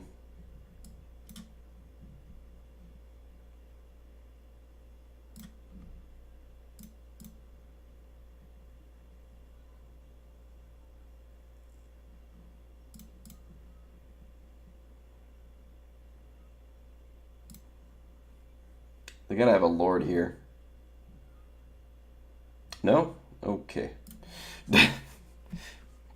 Interesting. That was an interesting decision by our opponent. Let's see. So I like Whip Flare. Super not into almost anything else. I guess I could play a Wear Tear just in case. They could have something like Stony Silence. Oh, I guess I like Gear They're good as well. I'm not a... Maybe Frenzy's okay? So let's see. Rest in Peace, no. Bitter Blossom, no. Ancient Grudge, no. Grafdigger's Cage, no. Spellskite, I don't think so. Torpor Orb. They could have, like... Reflector Mage? Meh. Damping Sphere, no. So it's possibly these 5. I haven't played Modern in a long time. Is Counter's Company not really a deck anymore? It's a deck, but it's not as good as it used to be. People play it still, but I think it's weaker. So luckily for us, this is like one of the things that I was talking about with Pest. Pest is at its worst in this matchup, so we already don't have Pest, which is a step up here. The question becomes, what do we board out then? So if I assume that they're going to bring in Stony Silence, Steel Overseer gets worse. But if they don't, it's one of the best cards in the deck. And then Ornithopter and Memnite are similar because all of their creatures fly. So I think we can board out probably one of each. Galvanic Blast is still pretty good. I'm going to shave on one of these. Shave on one of these because we're kind of getting bigger. I'm going to hedge against... I guess I don't really know.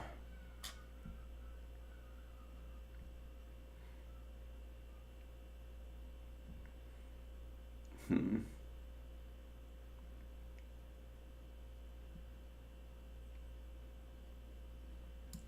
going to hedge against Stony Silence. Oh, it's still 61? Jeez, what else I got to board out? Vault Scourge is pretty good. I guess Welding Jar is actually not very good. I guess I could board out Welding Jar. Is it 61 cards? Is that what it's supposed to be? Jeez. Okay. Interesting. I guess I didn't look at it. I just like copied and pasted it. 27. It is 61 cards. Why is it 61 cards? I wonder what they're not playing. Maybe they're only supposed to be like one Welding Jar? Huh.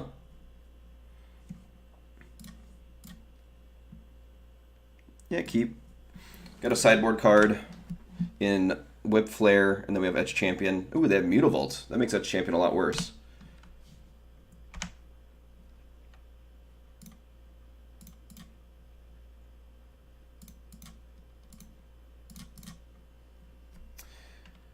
So the problem that Counters Company is having currently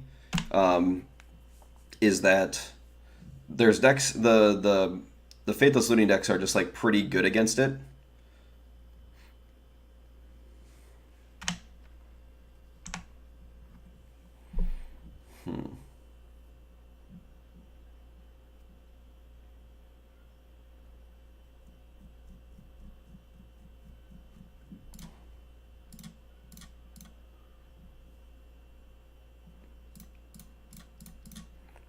Ross, the problem that Counters Company's having. Let's see. I don't. If we run into a Wanderer here, I guess so. Yeah.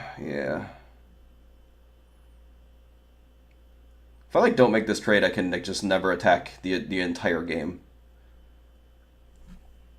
Right? I think. If you want to play Devoted Druid, then play Green White Elves. Yeah, I mean, I guess it's kind of what it became, right?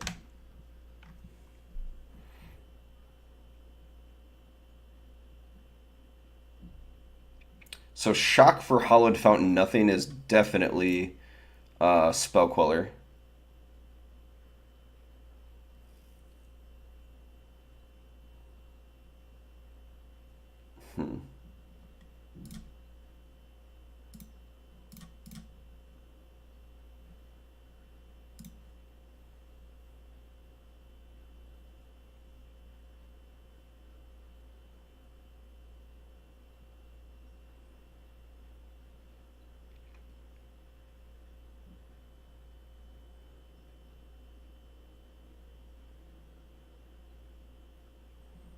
Yeah, alright. It's going to get quellered.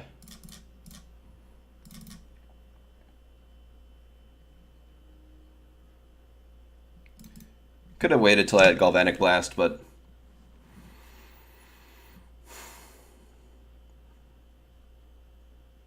Aether Vial makes this super awkward. I don't think they're going to be on Stony Silence. I think we just got to be like, win the air. Devotive Druid is just a good card in that shell rather than a mediocre combo piece, and it's not reliant on the combo to win. Plus, explaining the 2 times Devoted Druid plus Azuri's combo is his. Yeah, I guess that is pretty sweet. All right, Master, another Vault Scourge.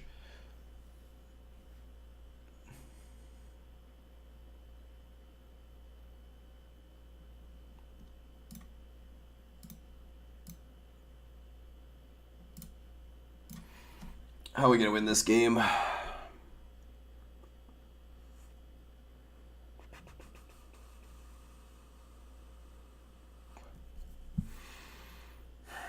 Whip Flare looking pretty poor right now. Looking pretty poor.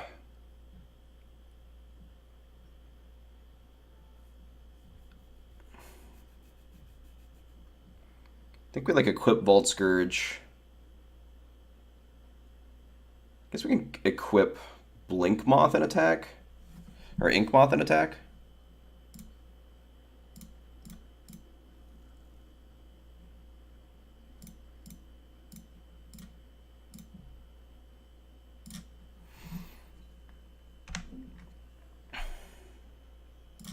I'm leaving open the pump so that if they block with Supreme Phantom, I can like pump the Blink Moth. Yeah, another Supreme Phantom. Selfless Spirit.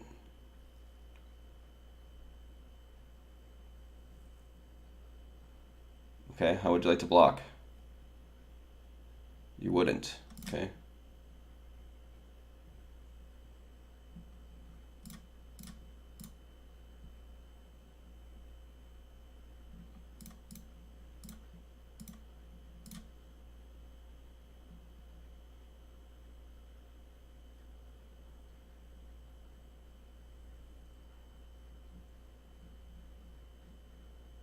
Path targeting Vault Scourge.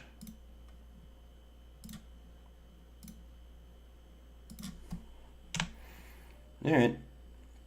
That's unfortunate. Well, they're hellbent, so that's good.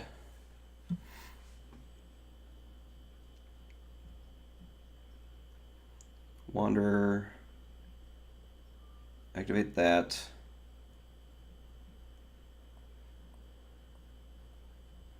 This forces me to block.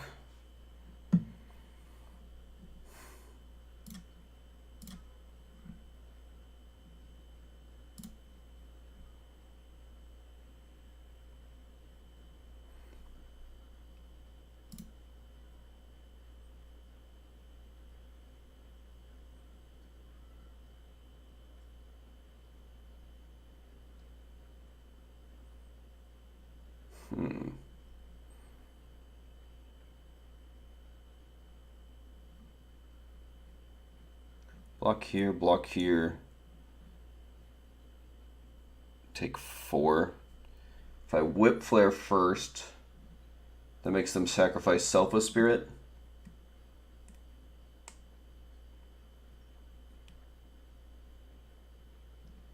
Whip flare, sacrifice Selfless Spirit. So that's this. And then might not be able to attack, but it might mean they have to keep enough creatures back that I don't die.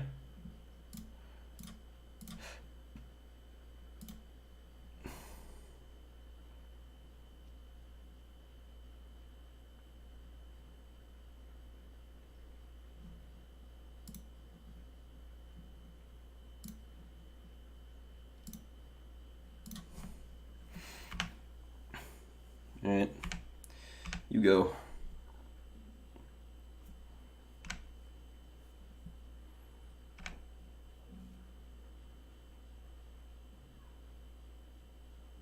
Another spell. Can you draw a land, please?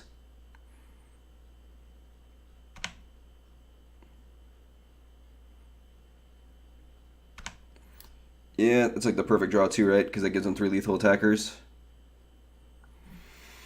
So even if I could activate all of them, so like if it was just, say they drew like a land, then that would have been 3. These would have been 3. This would have been a 2. So then I could block one of these, block one of these, and then they would have had to hold this back. Yeah. John Ornithopter. All right, wouldn't have mattered. Okay, I don't think they're a Stony Silence. This would have been good. This would have been good at basically any time. Either grid looks like it would be pretty embarrassing. Just kind of like go back to normal. I think I still like Frenzy.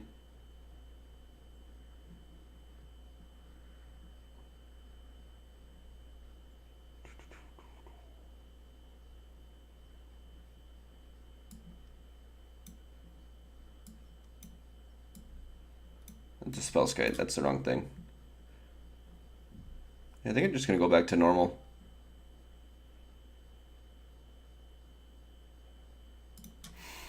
Except for, we're boarding out like 2 zeros for Frenzy.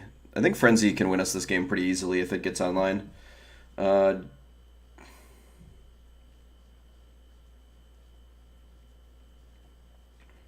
Yeah, alright. Sand's not hyper explosive, but I think it's good enough. We essentially have 5 creatures in our hand plus some mana. Master of Ethereum's pretty big. We get to cast it. I mean, it's going to be on 3, but it's still like probably good enough. They seem to be just spirits, though.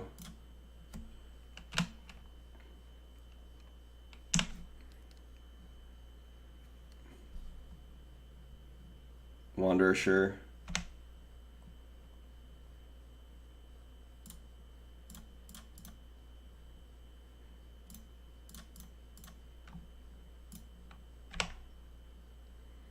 This means that they have a Path Exile, we can't put a counter on our Ink Moth, but I think just getting the drum down with like Frenzies in our deck is like kind of worth it here. Okay.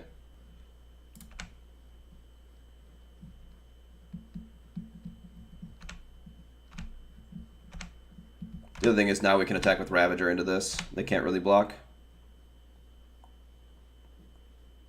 Although I don't think we get to...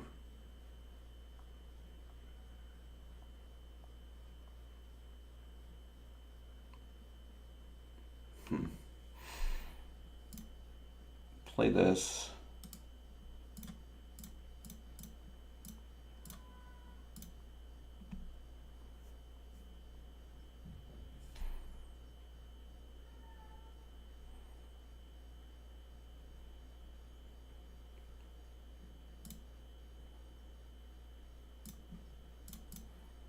I think I'd rather be aggressive here.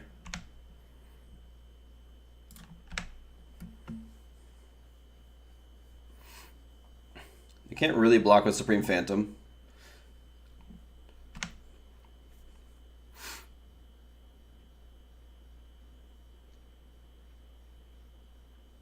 The smells of another Spell Queller. Which would be a 3/4?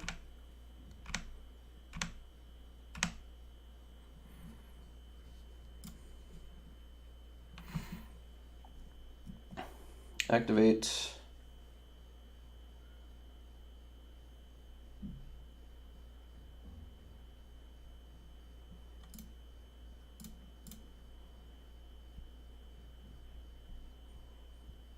Question is, do I activate this one? Don't think I'm playing Mausoleum Wonder or Master of Ethereum this turn.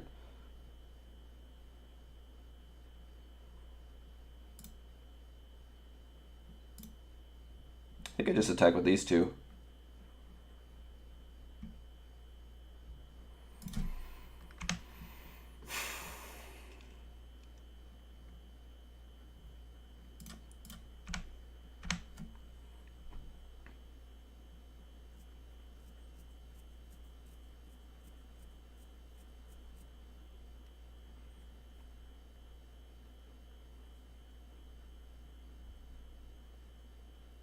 Spell Queller's fine.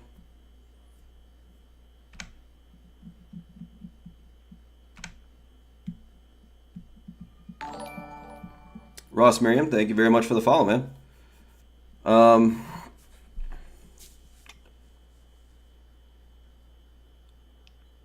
think I just sacked this one to the Ravager, to be honest. I don't think I really care about this Spell Queller, or about the Inkmoth Nexus. And then this way I can just play another Master of Ethereum post-combat. Just kind of put them in the abyss. I do want the counter on the Ravager. Our life total's not super in jeopardy here.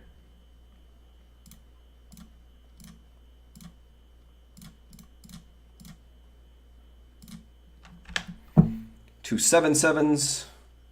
1 4/4, a couple of flying creatures. I think we're doing all right.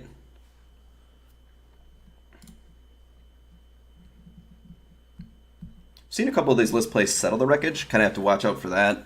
But I don't know how much we can even play around that. But possibly we can.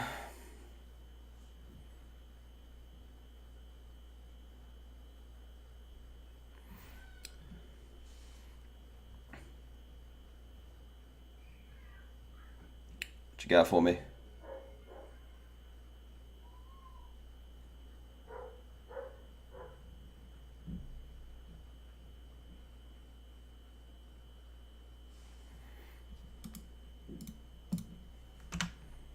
So they've got another Spell Queller.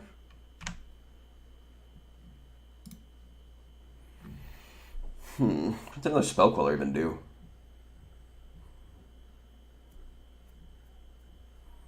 This is a 3/3. I think I just attack with these two. And play like Steel Overseer post-combat. I don't think we need to attack with the Ravager here. I basically need a chump block. Then I don't think I even play anything. Like this is broadcasting a Spell Queller pretty hard.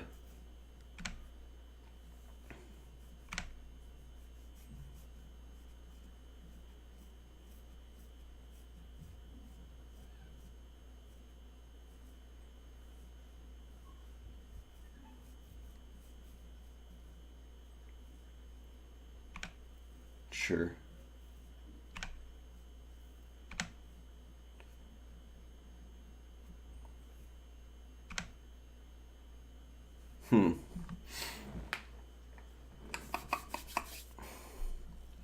So let's see.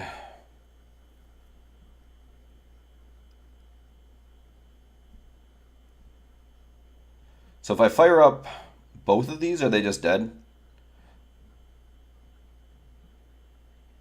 No, we're one short from Blink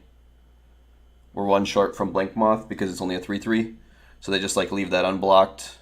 If I dump things onto it, then they just like they can path it. I think the safer play is just to play Etch Champion. Like play Etch Champion.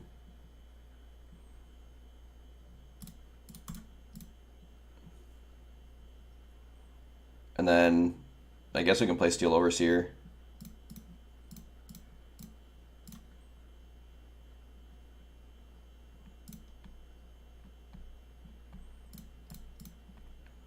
These are all lethal, so they have to block. The 4/5 can go here. Then I just like sacrifice this Springleaf Drum.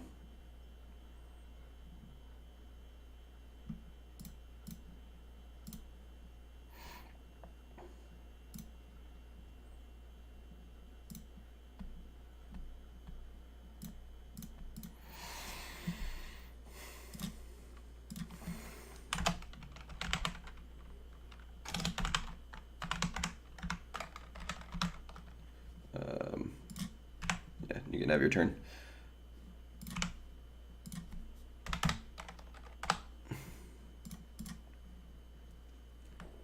All right, boom.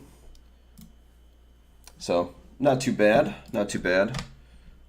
Yeah, that's like the power of Master of Ethereum there. Like Master of Ethereum against that style of deck is just like very, very powerful. And then like same with Steel Overseer, our creatures just get so much bigger than theirs. And like they're trying to steal a little bit of the combat because like all of their creatures fly, which is usually one of the strengths of Affinity. But with this build, we just have so much strength that it doesn't really matter. It's an interesting build. I should have looked at it a little more closely, apparently, because we're apparently playing 61 cards, which just can't be right. I just wonder if it's a Memnite or a Welding Jar that they're not playing. I got to assume that the rest of these numbers are correct. But I don't know.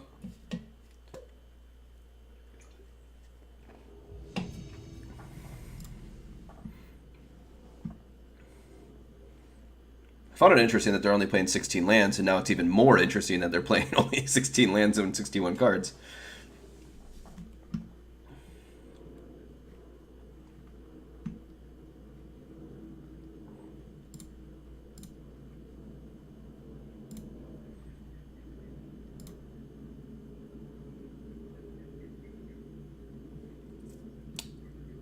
So I know who this person is. They're like second in the trophies. They're playing Whir Prison. And this hand is not very good against Whir Prison, so I'm going to go ahead and mulligan this. This hand is even worse. Guess I'm going to keep this. Yeah, that's kind of the card I was looking for.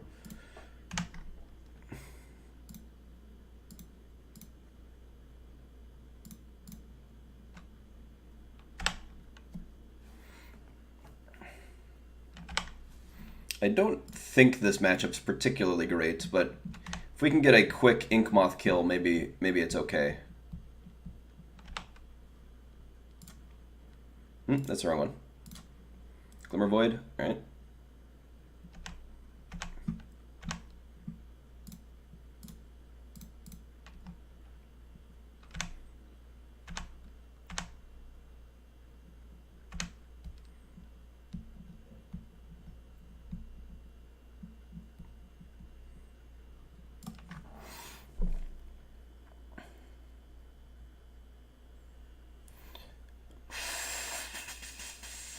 As Sorcerer's Spyglass enters the battlefield, look at an opponent's hand, then choose any activated abilities. So they can name Ink Moth next if I was to go all in on that, then I wouldn't be able to activate it. I think we just sacrifice Welding Jar here.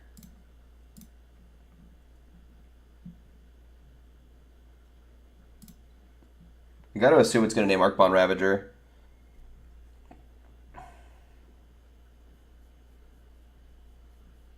Yep. Frenzy. Darksteel Citadel.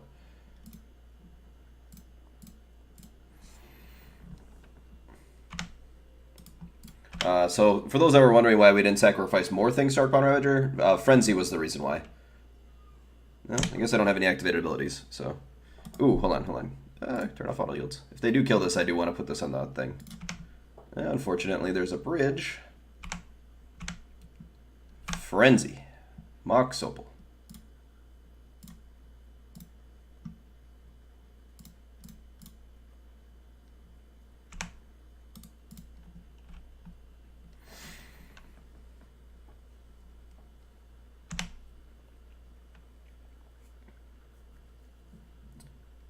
Bottled Cloister, so no more attacking.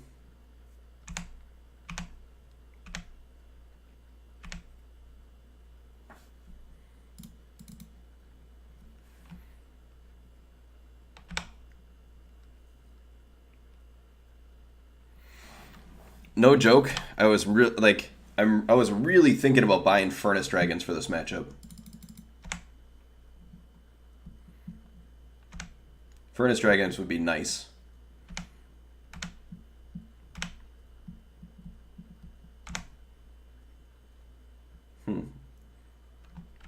Well, can't cast that one. But technically, if we get 3 more of those, it would be lethal.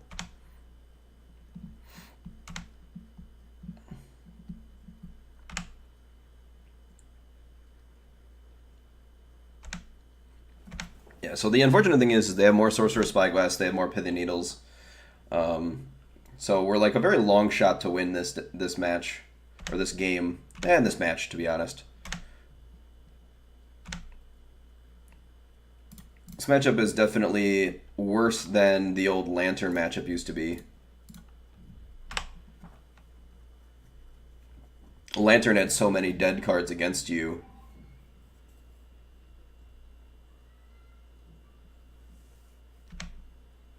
The other thing is... Oh, we don't have Frenzy in this list.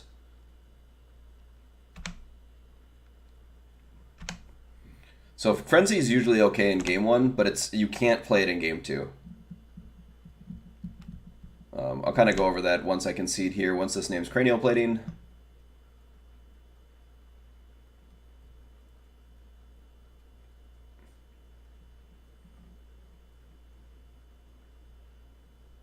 Right. You win. I don't want to play this anymore. Alright, so the reason we can't play Frenzy here is they play Grafdigger's Cage, and they have 4 tutors for it. If you get Frenzy into play, so you may look at the top card of your library, you may play the top card of your library, you can't play cards from your hand, and then you have to pay 4 to destroy Frenzy. Here, not only is it stop creatures from coming back from graveyards or libraries, but it also says you can't cast spells from your graveyard or library. So if there's a Grafdigger's Cage in play and a Frenzy in play, you can't cast spells, and if they, with like their 9,000 Pithing Needles, they just name Frenzy, and then you can never get rid of it. So unfortunately, we can't board that in. So we're going to put Wear Tear in the deck. We're going to put Ancient Grudge in the deck. I don't really have a good sideboard for this matchup. Spellskite being a 0 power creature might be just fine, actually, because I have so many cards that I want to board out, but not a lot of cards that I want to board in. Giraport Aether Grid.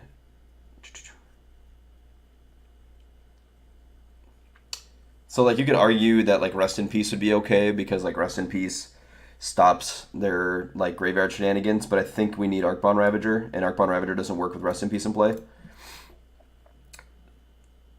So Master of Ethereum is definitely one of the worst creatures in this matchup. Edge Champion is also terrible, but we can't board out both.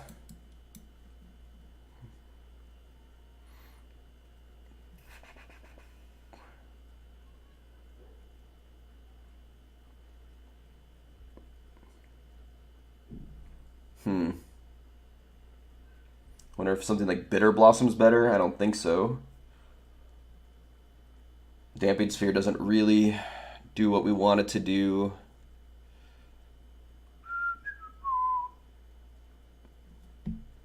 Yeah, I think Etch Champion just kind of has to stay, unfortunately. The problem is like, we don't have a lot of ways to kill the bridge, but one of our best ways of beating bridge is playing a zero casting or a zero power artifact or creature and then just like attacking with it and making it bigger. And none of our creatures do that if we have Master of Ethereum. So, alright. You do want the Galvanic Blast to stay in your deck, by the way. They have Psy Master Thopterist. So you want to do that. I'm going to keep. There's another awkward one. Steel Overseer, like it makes your creatures a little bit bigger.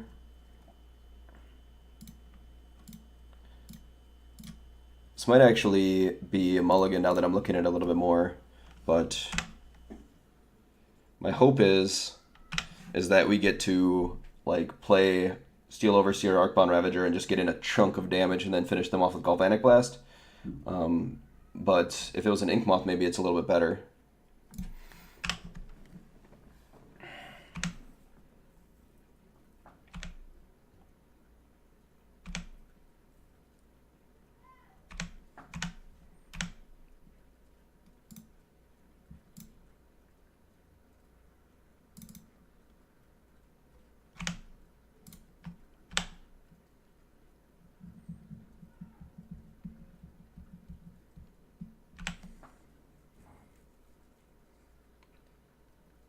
Bridge. Yeah, alright.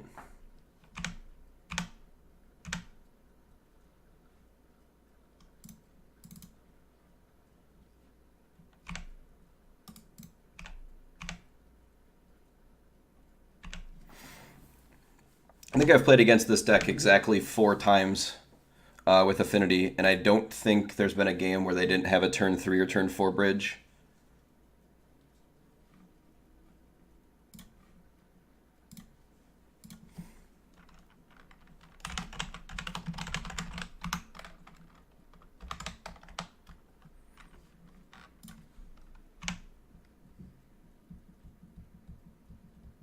EE for 0.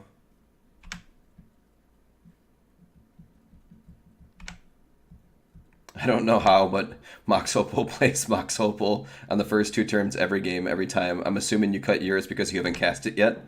It definitely could be. Could definitely see me doing that. I like to call that strategic.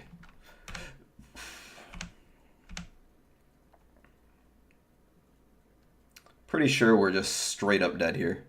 Strategery.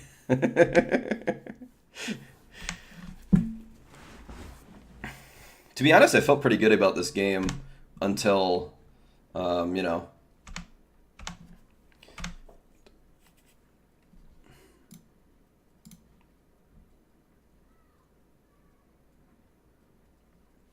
So, unfortunately, Engineered Explosives kind of also stops us as long as they have mana open.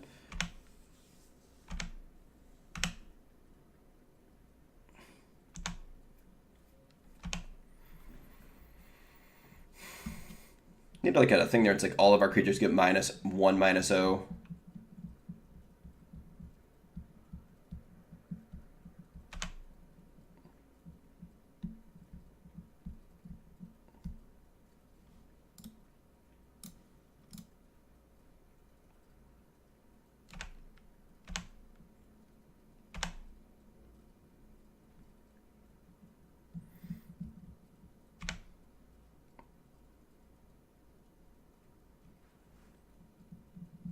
They got Bottled Cloister.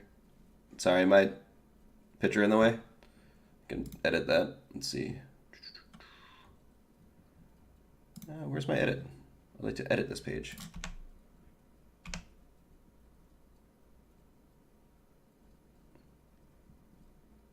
Ooh, Mox Opal might actually be good. Alright, let's see. How do I edit the page? Whatever. Just believe me, it's about a cloister.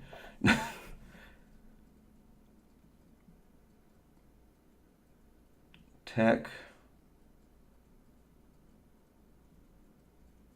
2, 3, 4, 5, 6, 7, 8, 9.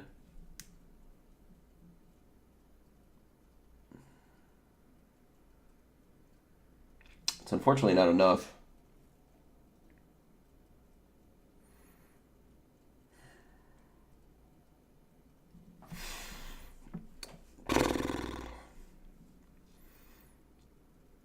So currently I have 6 artifacts, 7, 8 artifacts. And when I activate Blinkmoth Nexus, 9, 10 with Arcbound Ravager, 11 with Ornithopter, and then the Mox Opal that I have left over is going to have to Galvanic Blast Spellskite.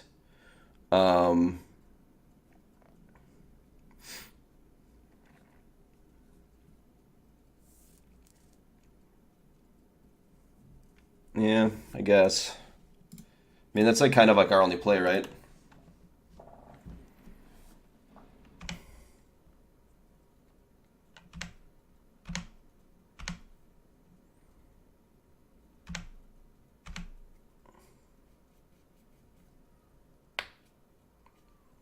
The problem is I can't really wait.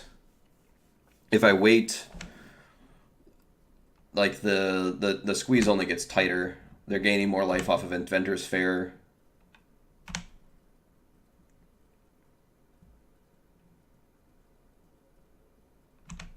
Transmute Talaria West. Yeah, Academy Ruins.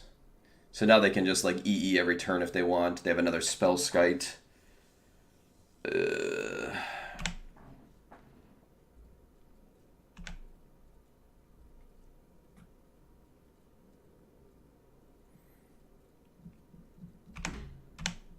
Yeah, without something like Hurkyl's Recall, I don't think we can win these matchups. Alright, I'm just going to concede this one. There's like no way I'm coming through in this one. Like now they can just like EE every turn. So, unfortunate. Yeah, I mean, I'm going to address that before my next big tournament. That's for sure.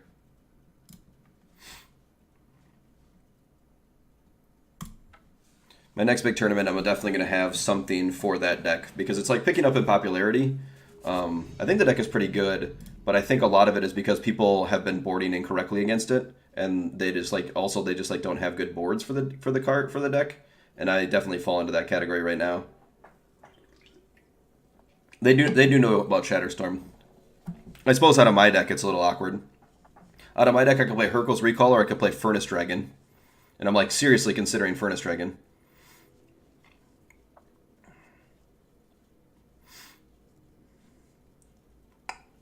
This hand has to be a mulligan.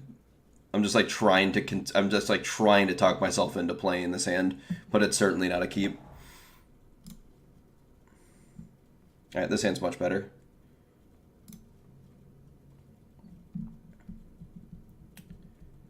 I don't think I want a second cranial plating.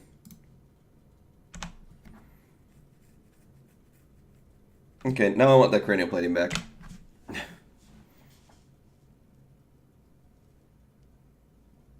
We're going to get Thoughtseize. They're going to take cranial plating. Unfortunate.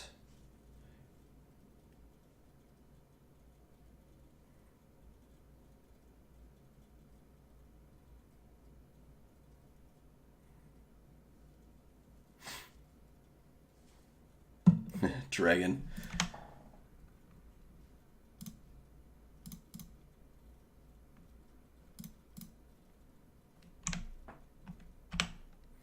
We do have their first removal spell like under lock though with the Steel Overseer. Oh, they're just regular Jund? Jund's a pretty good matchup usually. I guess they could be Death Shadow Jund. Death Shadow Jund is probably a little worse. Alright. Buy a Steel Overseer. No, Galvanic Blast. I suppose they don't want to get Death Shadowed.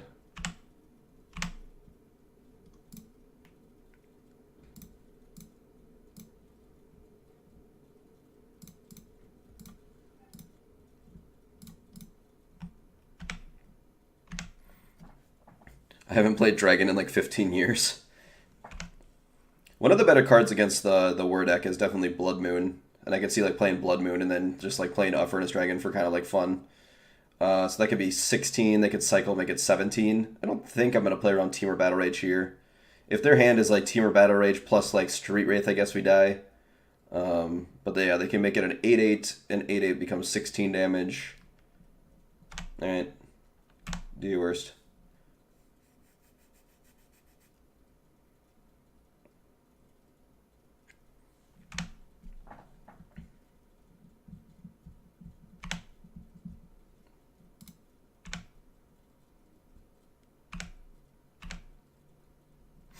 Ooh, Master of Ethereum's kind of nice.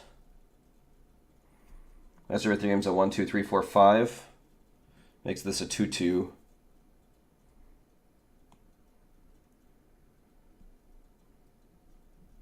Let me attack with Volt Scourge. This on D.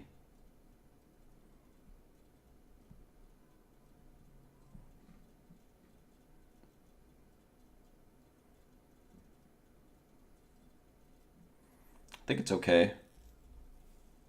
Right? They go to 6. We lose. Do we lose to exactly Team or Battle Rage? Go to 15. 15, 6, 3, 10, 20. 20 minus 5. It's exactly 15.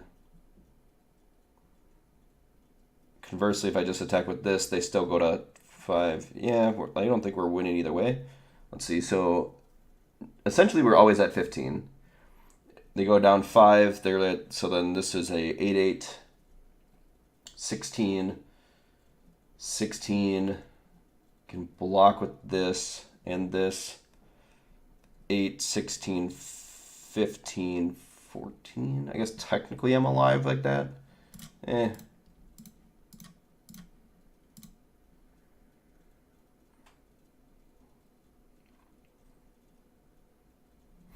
think I gotta play to win.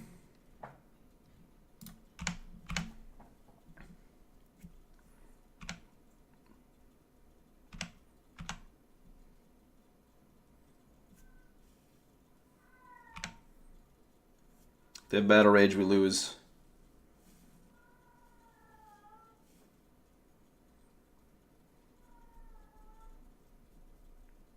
So they fetch, that's 10.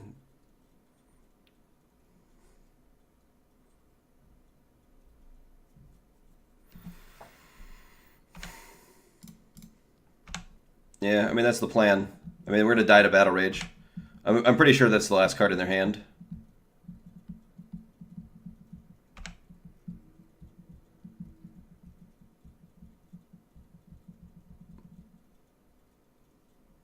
Yeah, alright. Yep. If it wasn't Battle Rage, we win the game, but it was Battle Rage, so unfortunate. I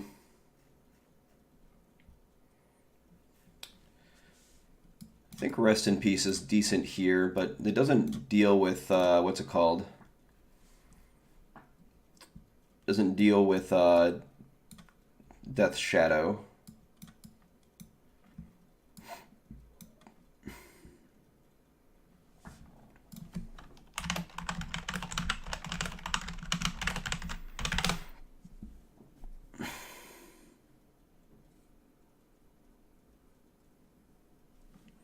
Ooh. They can target my creature.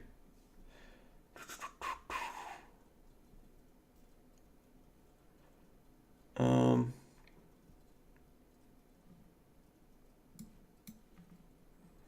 a Memnite. Don't particularly like Blast.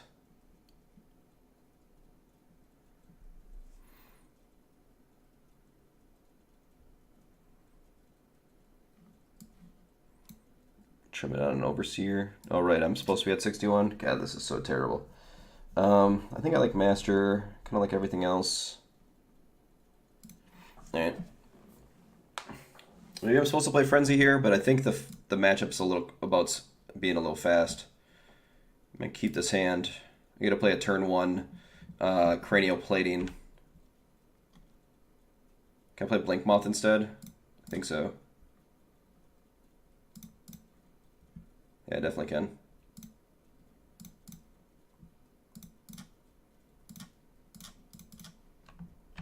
You go.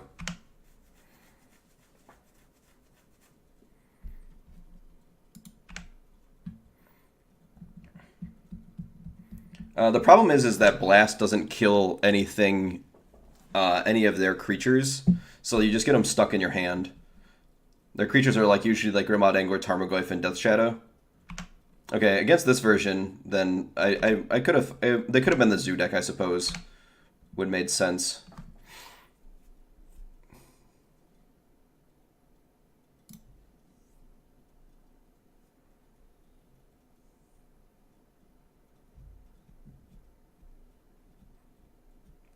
I think I'd rather just fire up the Nexus and equip it.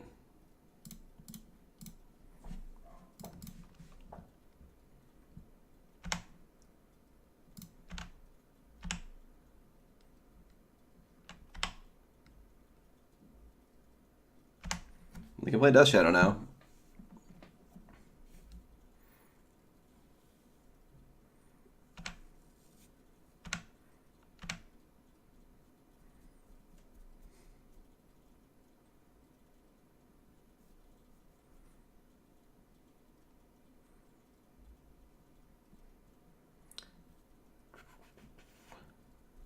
I'm going to play Ravager this time.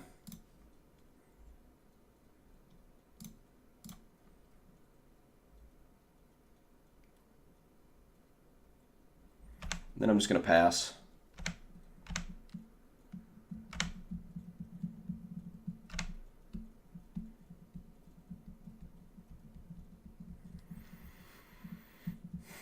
I think this forces them to have multiple interaction spells next turn, because I can like activate this and then equip. If I draw another black source or another colored source, I can instant speed equip to anything. Then I also have Ravager. All right, now we're gonna put out all the blasts if they have these little creatures.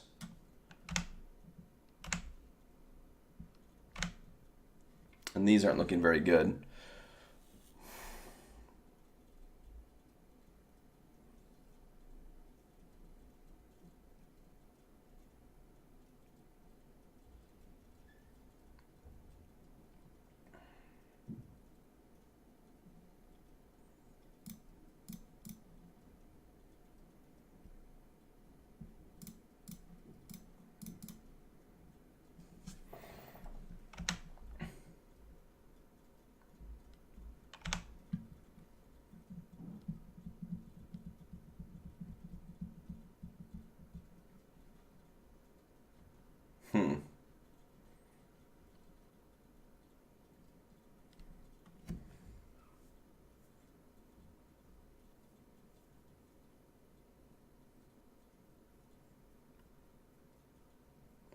I think I will enjoy the Blink Moth.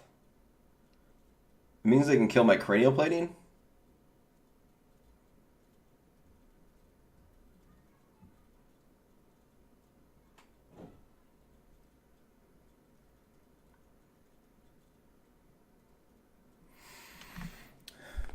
Thanks, Sigil.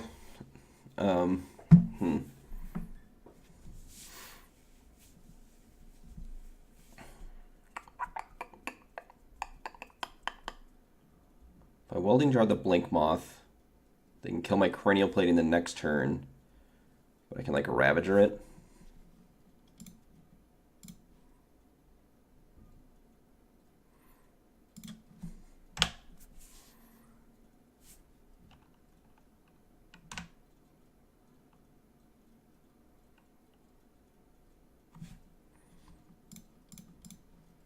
Also, aren't they just dead?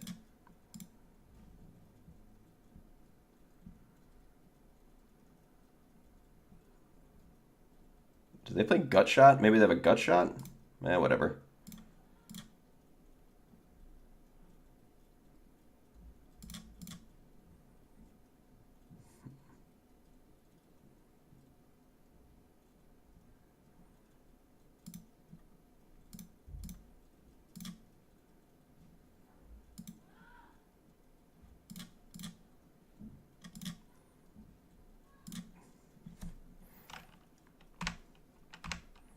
Alright.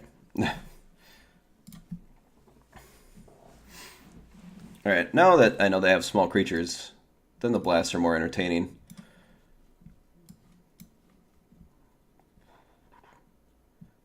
Also, then the Rest in Peace look a lot worse. So do we just board nothing?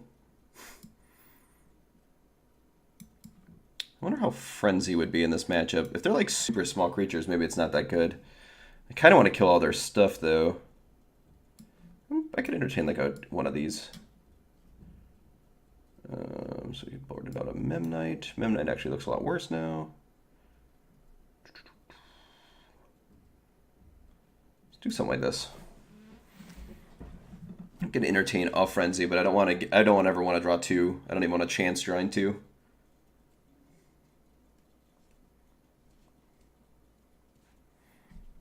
This is a mulligan. Mulligan. Also a mulligan. Keep.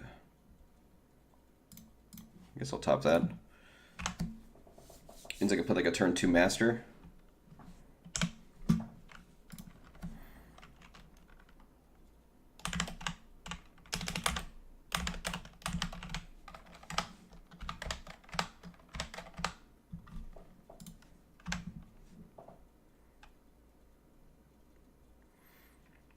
Let's play this.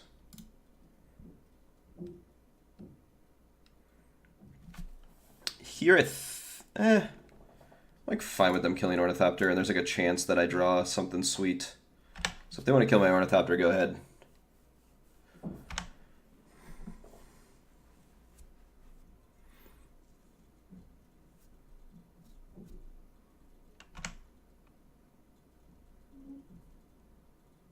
Sacred Foundry.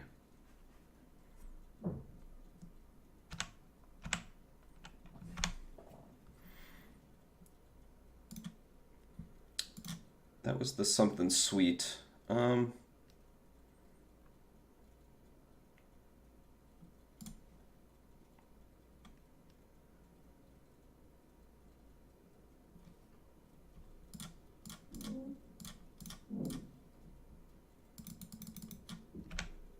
feel like this is going to be a Fatal Push, or like an Ancient Grudge, but I don't think it matters too much.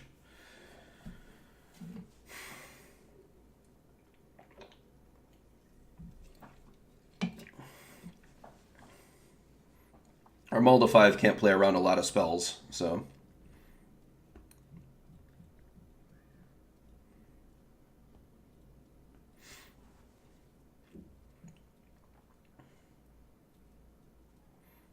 Dismember. Okay.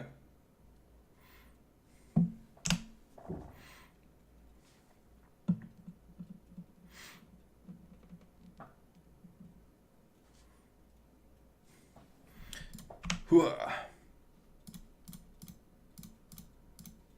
Try it again.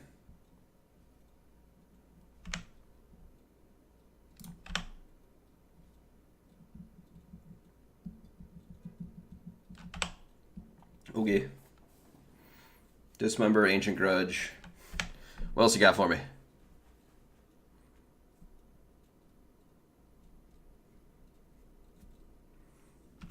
Death Shadow, sure. To be fair, if I knew this was their sideboard plan, then the Experiments Frenzies would actually have been very good. They normally don't have this many things.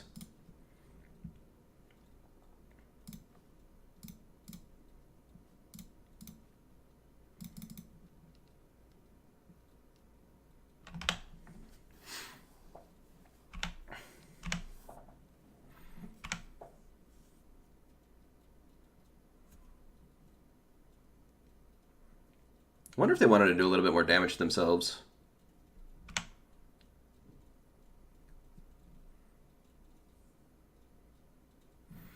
What are they grudging?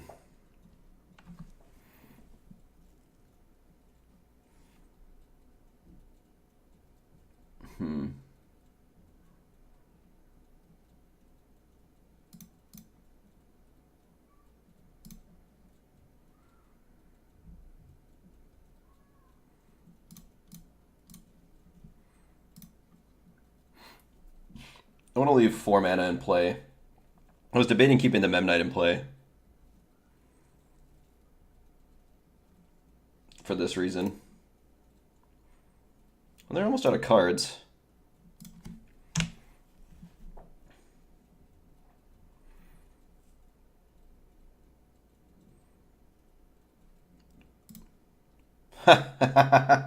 Obviously. Obviously.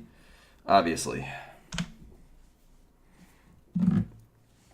Should have kept that Memnite around.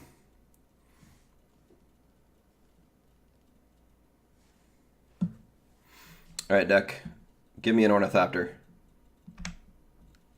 Citadel works.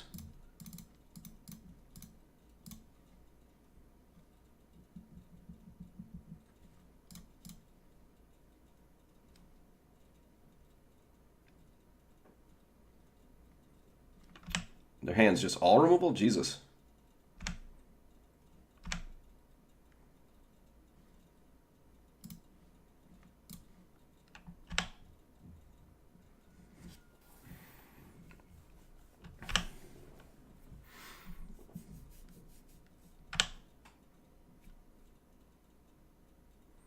Well, I gotta assume that we're close to dead.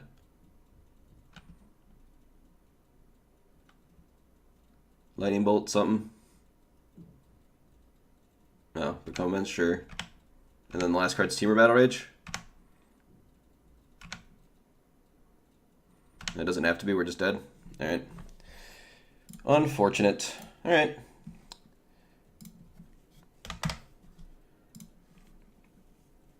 That deck is much better than at drawing Teamer Battle Rage than the Grixis one. And that's like really what the Grixis Death Shadow matchup comes down to, is if they draw Teamer Battle Rage or not. Playing it again, I think I should have boarded in both Frenzies. Should also not have 61 cards in my deck. I think that's coming back to bite us a bunch. Just like mulliganing pretty hard, not hitting land drops because we only have 16 and fit 61 cards. Definitely a design flaw. I don't know if it was like whoever put the deck list in was wrong or if the other person was actually playing 61. But it's definitely a flaw, unfortunately, of this list, but we can't go back and change it, so I just want you to know, to be aware, if you're playing the deck, what happens. Don't copy and paste this deck list.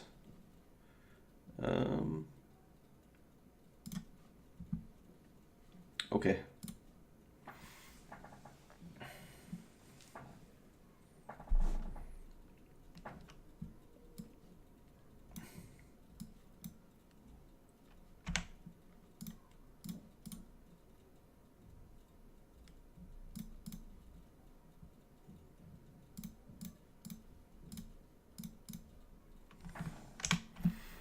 Ross is right. I never draw Mox Opal. Burn? Burn? Burn? Burn? Uh-oh, not burn. Burn? Confused. We're going to take some damage, but I don't think it matters too much.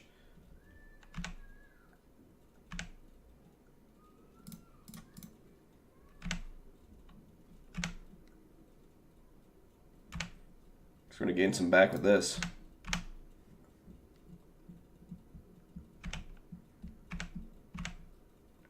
Definitely wanted Welding Jar there.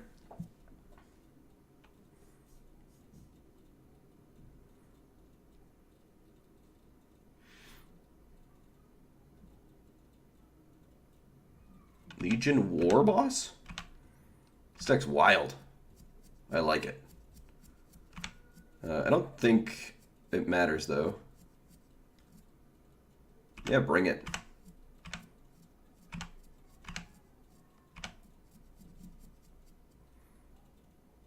Ooh, Arcbond Raviter.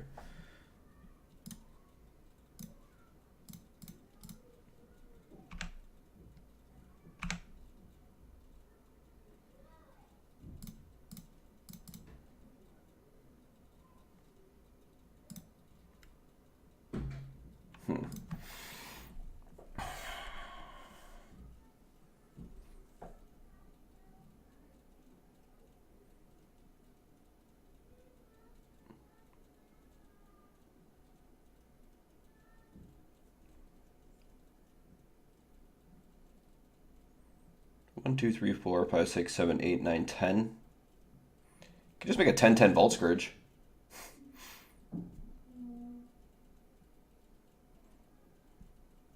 Make a 9-9 Vault Scourge. Keep Welding Jar.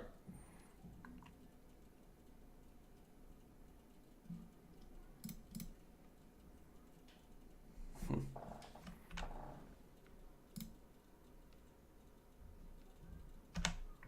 don't think we need to. I think we can just beat him with just attacking with the Vault Scourge a couple of times. I don't want to, like... They're, like, definitely a deck that could play a Braid over anything else because of whatchamacallits, so...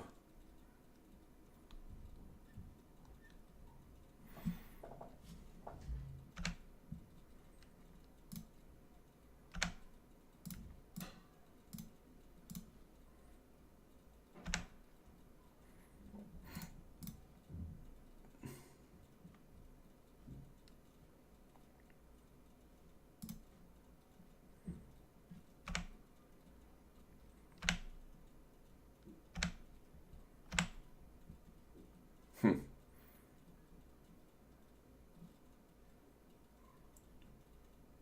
Let's see. 3.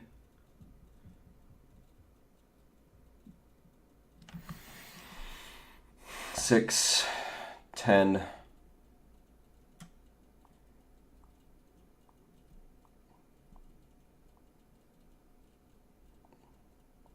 And they can just never play a spell again? Okay.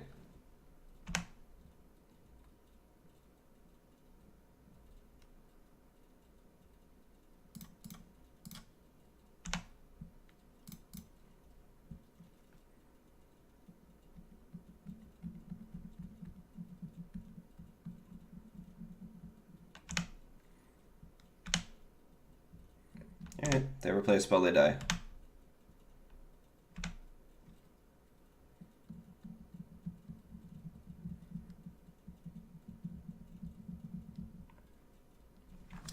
Alright. Simeon Spirit Guide, Eidolon, Legion War Boss. Not good enough. I guess I like Whip Flare. Kind of kills all their creatures. I don't really know what else.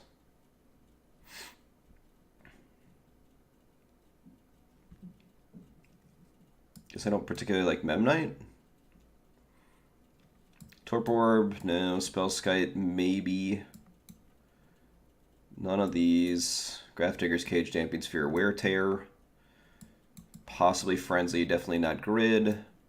Not Ancient Grudge, not Bitter Blossom, not Rest in Peace. So like it could be some of these, but what is it better than? Could possibly see a Steel Oversight or a Steel Overseer going. But over what? Seem to be mostly creatures. I think I'm just gonna do this. I could have like something like Shatterstorm, I suppose. That would be like a reasonable card for them to have. Maybe that's like something I should address. Okay.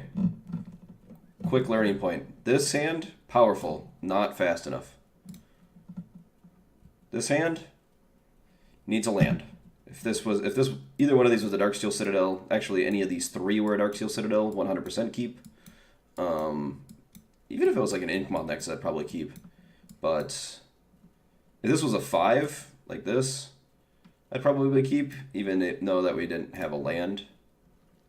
Alright, let's go ahead and keep this. I want mana, not necessarily Ravager.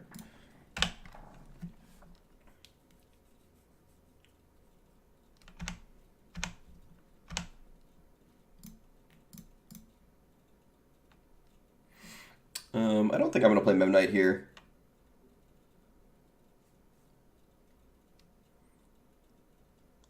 No.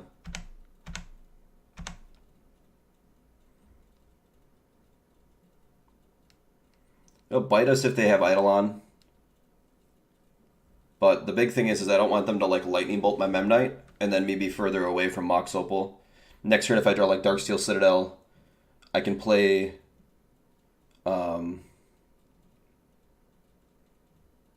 Desperate Ritual. Okay, I guess that makes sense in their deck.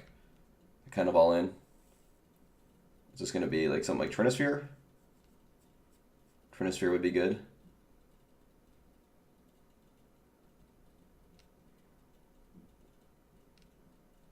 I like the little Aki on here.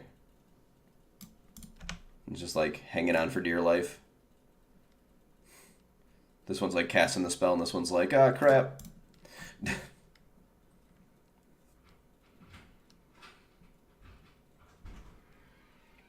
Okay. Our opponent has used one of the mana for something. Another Desperate Ritual. Okay, they have 4 mana. Now what? 3 mana. 2 mana. Legion War Boss. Could have done that off 1. So what's the 1? Okay. Back to normal.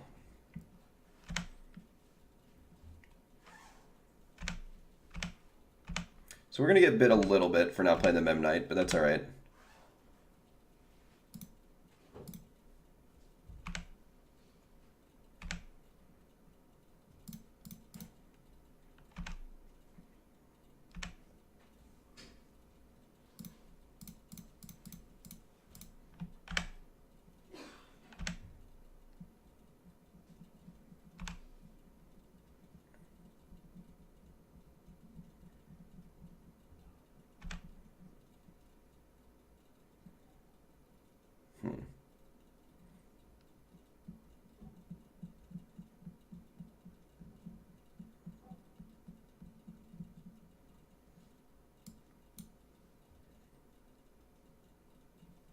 Okay, how do we win this game?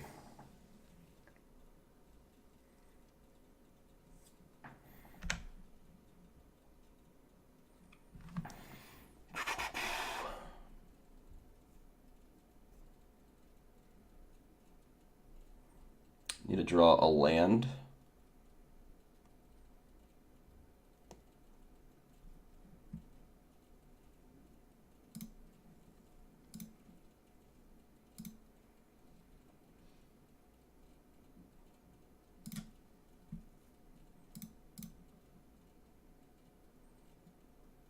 Sack this.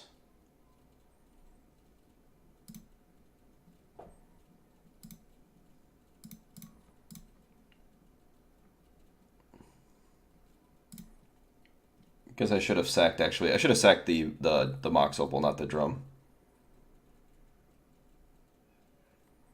Ensnaring Bridge is an interesting one.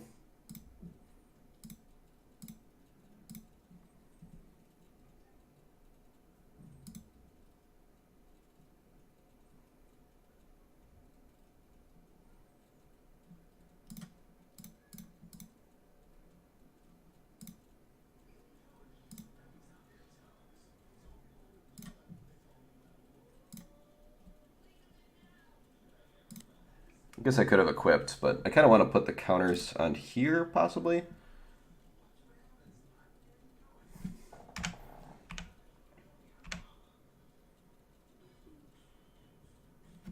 Whip Flare doesn't really do anything.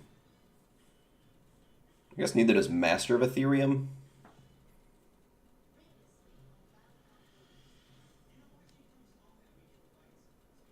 I guess Whip Flare does something in the fact that I can start casting spells again.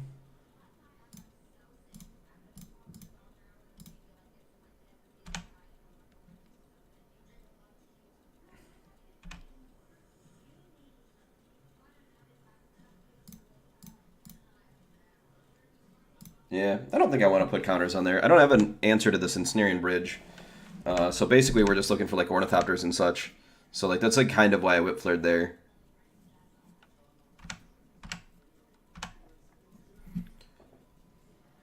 Memnite.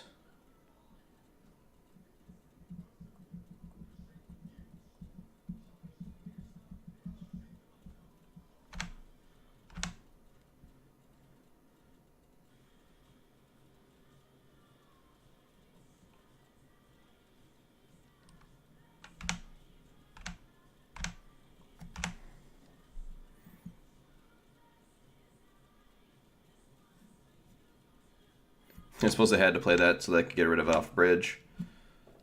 Yeah, I'm going to play Steel Overseer.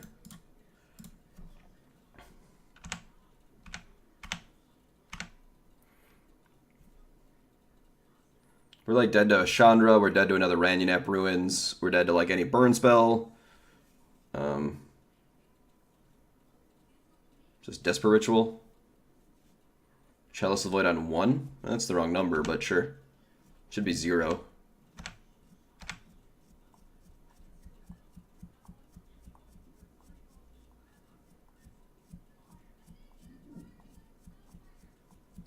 I'm going to play Master here. I'm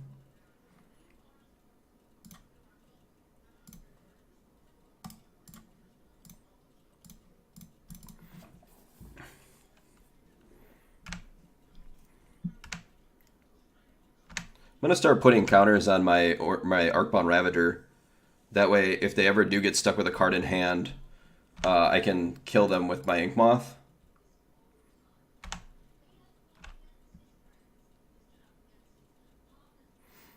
I'm going to hold this.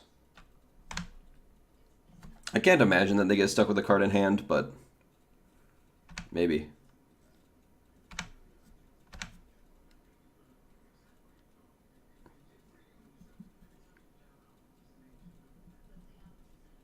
Oh, now we're dead.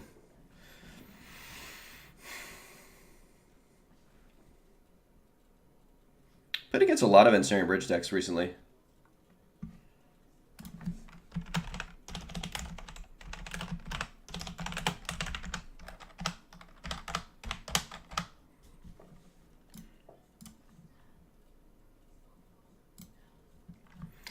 Okay, let's see.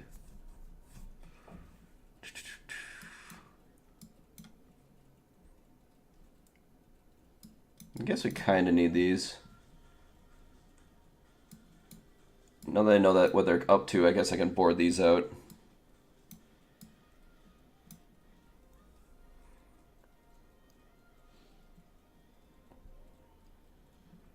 I think I'd rather have Frenzy.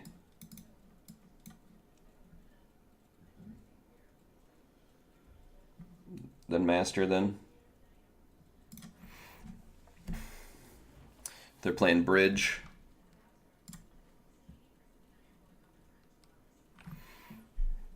I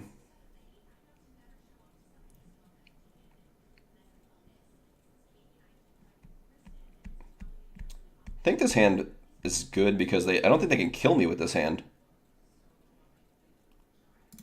Alright. It's kind of interesting. The other thing is like a top deck Frenzy, like any top deck is like great with this hand. Granted, we're pretty anemic, but I haven't seen any removal from their deck.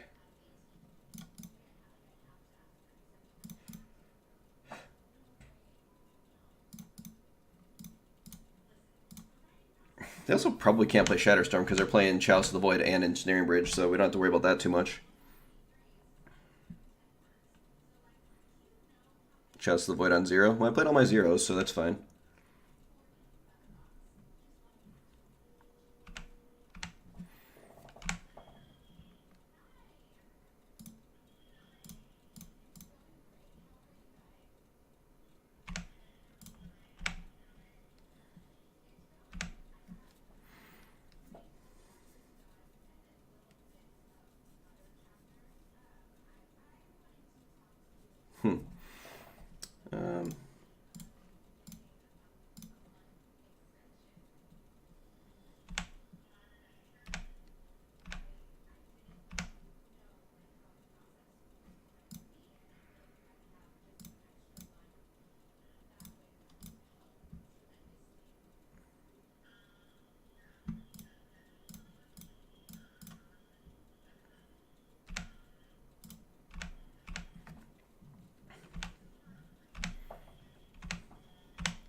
Now what?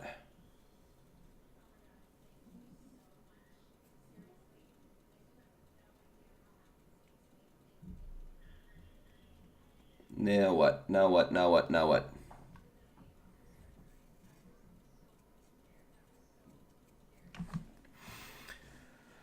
I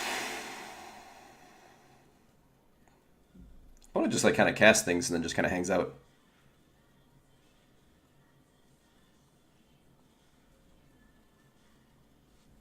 Snare Bridge, sure.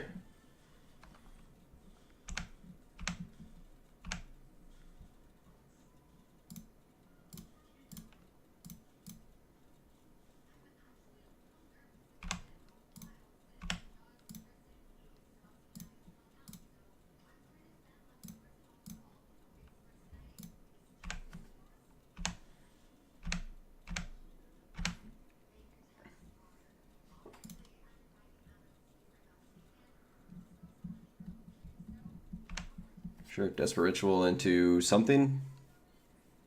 Hazaret the Fervent, sure.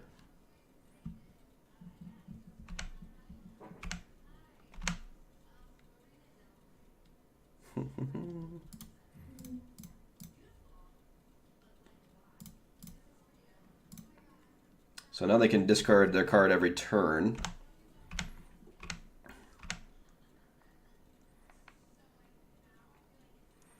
But Hazaret can't hurt us now.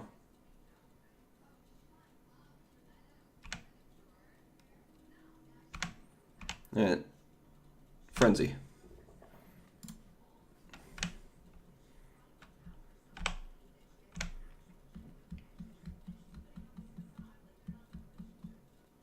If we had like Spell Pierce, I don't think we could lose to this deck.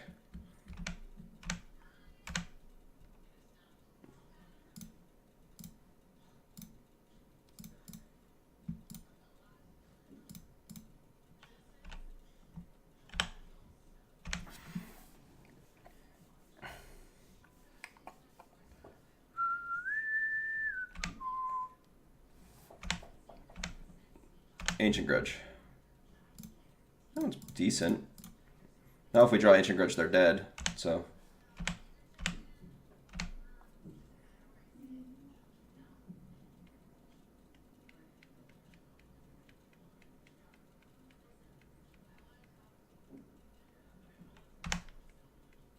That's unfortunate. Now it has to be exactly Ancient Grudge.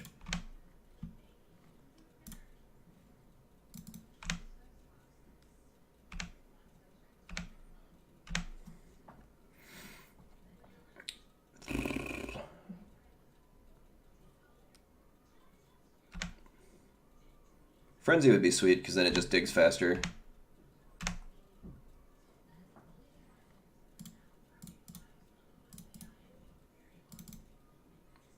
Could also be Signal Pest. Or no, this deck doesn't have Signal Pest. Guess we could have boarded in Spell Skite. That doesn't really do anything. Alright, got like 6 more turns.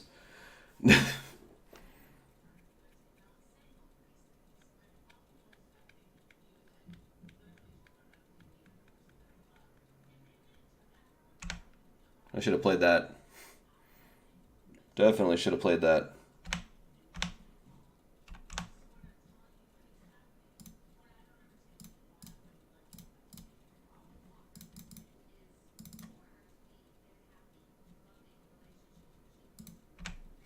Maybe we can't, like, make our Ink Moth smaller, you know? Like...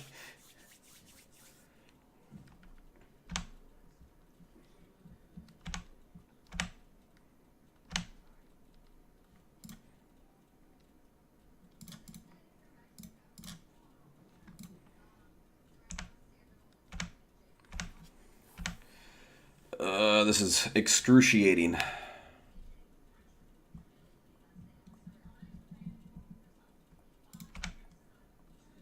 I guess if we get Whir, we could just, like, kill this Chalice.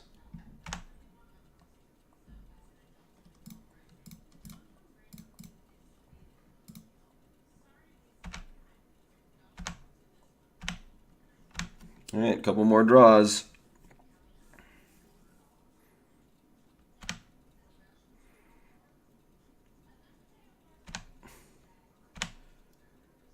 Grudge.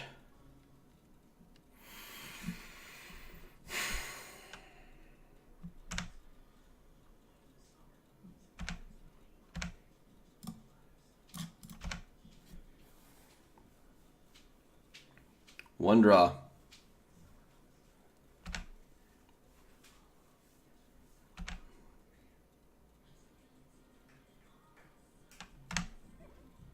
One draw. Ancient Grudge. Come on, deck. Ornithopter. GG's.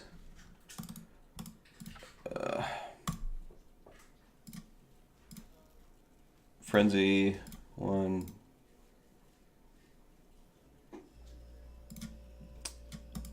They're in this deck, right? Alright, well, I'll play the last one for fun. Yeah, I don't know. This deck feels kind of medium, to be honest. The Signal Pests are hurting. The missing the Signal Pests are hurting a ton right now. We've played against 2 decks with Ensnaring Bridge. Just not having the extra 0 power creature around is like pretty noticeable. One of the things I can say is that outside of the Spirits matchup, I don't know that Master of Ethereum's actually even all that good. I feel like Etched Champion might actually be better right now. But I could be wrong about that. It's currently 0-1. I'm going to keep this. It's not great. Alright, now I really wish I had a mulliganed. I was listening to my MTG bot, and an MTG bot said they were last playing Tron. This hand is actually pretty decent against Tron because of, like, it's a quick Ink Moth kill, and that's usually how you end up killing Tron really quickly. This is obviously not Tron.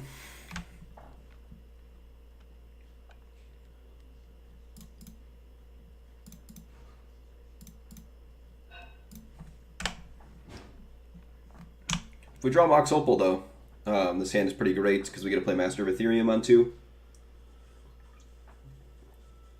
This is decidedly Abzan.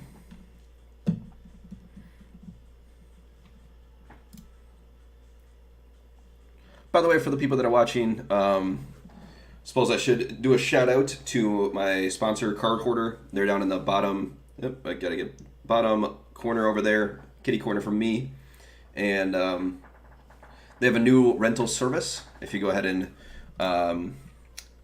check that out. Ooh, nice. Like I said.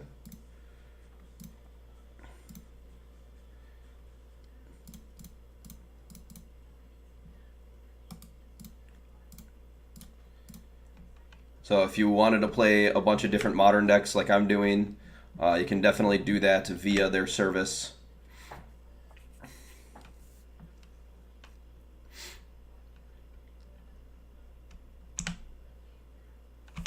Skoos is their reveal. So yeah, you just sign up.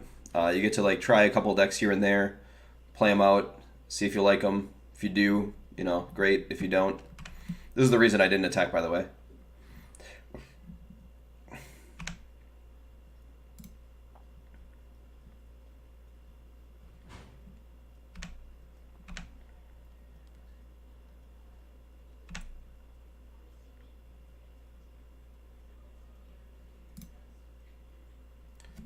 So I don't want to kill the Liliana here. I don't think so. I mean, I'm going to attack it.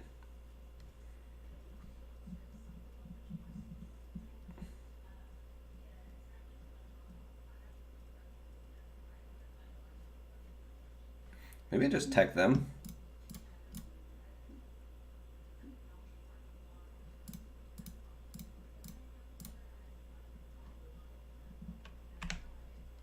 I'm just going to attack them.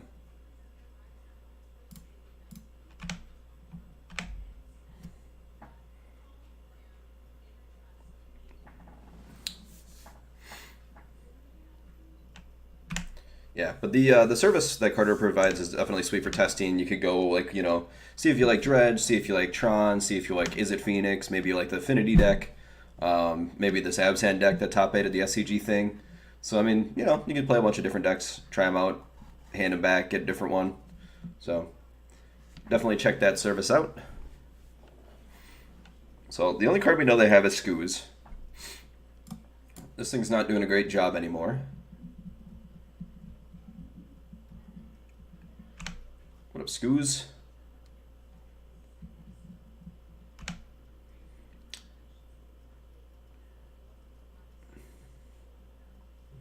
Probably send both the flyers here, and then my master is there.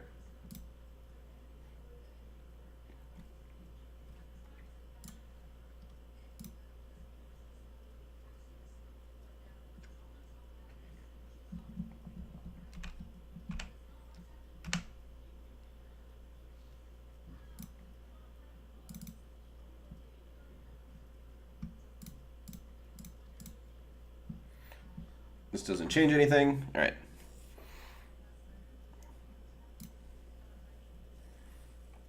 Definitely like Frenzy in this matchup.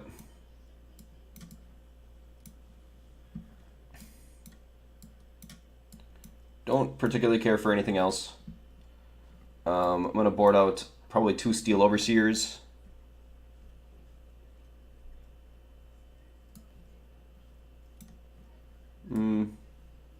Yeah, now that they play Tireless Tracker and Bob and Skoos and stuff like that, I think I want Galvanic Blast. Before, it was like kind of medium. You'd normally shave on them for some dispatches or whatever, because dispatch can deal with Tarmogoyf. But so does that champion. I think I like this. So one of the things that people always do is they always bring in Spellskite. I'm not a huge fan of Spellskite in this matchup. The reason being is that, like, your creatures are just going to die. That's just a given. So just, like, play your card advantage cards, and then you should be able to beat cards like that. This matchup is actually pretty good. Outside of, like, maybe they have Creeping Corrosion or something like that, we should be able to dispatch them pretty easily. This hand's fine.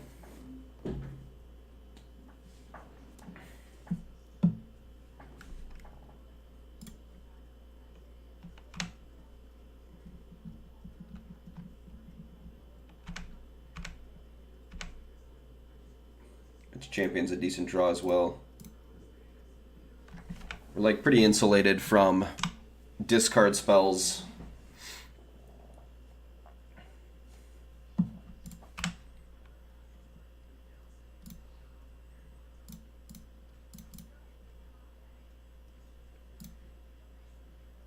I'm going to play the drum here. If by some miracle our creature doesn't die, then I'm pretty excited about having the other drum in play. Right. This makes me believe that they have Liliana the Last Hope, or Liliana, yeah, the Last Hope. Yeah.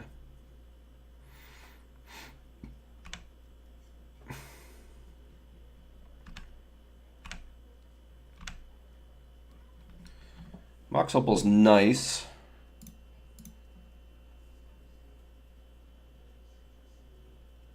I think we have to play Arcbound Ravager here. So the problem with playing Etch Champion is if I play Etch Champion and then I Galvanic Blast Liliana the Last Hope, I'm left essentially creatureless.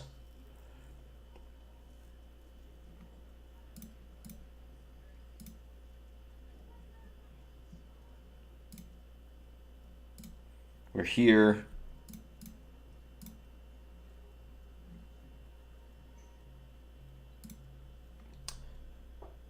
And actually, I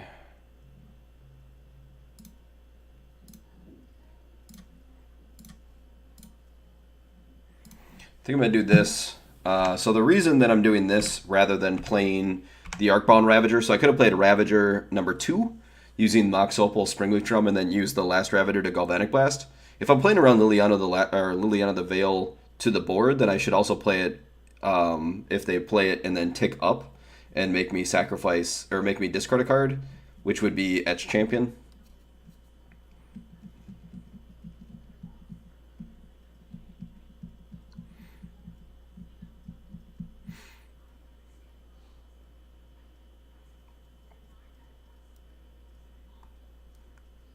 Yeah, the fact that they have Liliana the Last Hope too makes Galvanic Blast even better.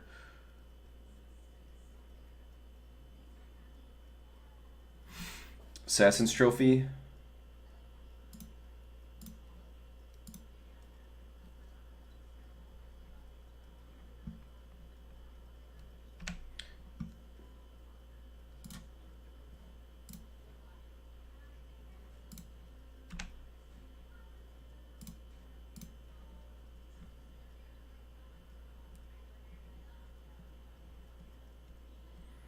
This could mean they have another removal spell.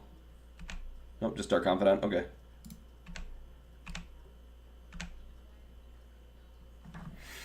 Let's make sure they're not dead. So 2, 3, 4, 5, 6, 7, 8. So they're not dead.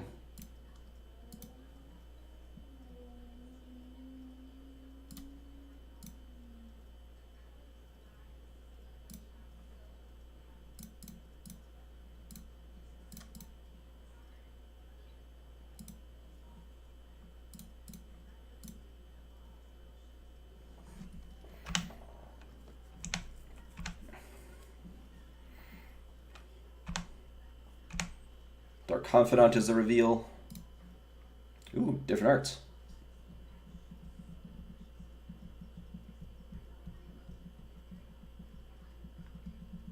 Bantu's Last Reckoning. Huh. Guess I didn't see that coming. Destroy all creatures. Okay.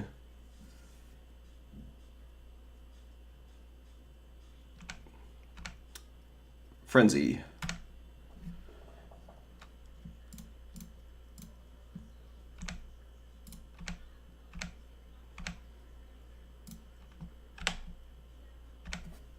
To be fair, I don't know how else we could have played around that. I guess we could have kept like Arcbound Ravager. Frenzy or Plating? Just like I asked.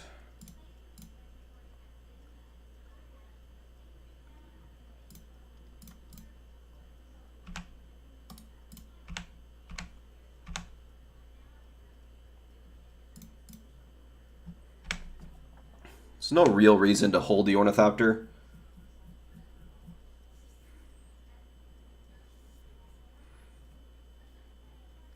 I guess, like, Damnation makes sense. Bantu's Last Reckoning, I guess, is just a quicker Damnation.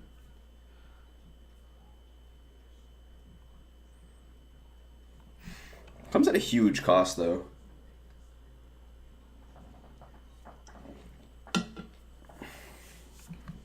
Also, Damnation you can't regenerate, right?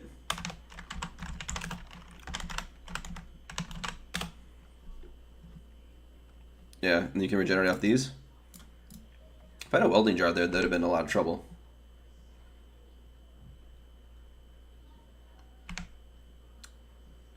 Alright, Cranial Plating. Time to make an appearance.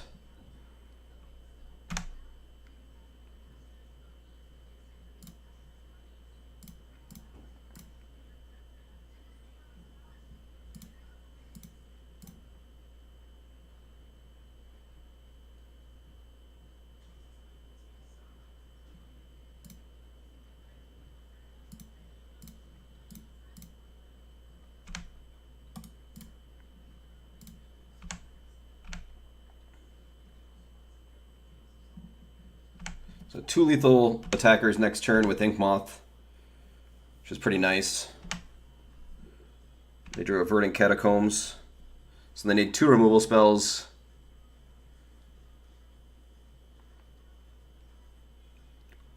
They get 2 clues here.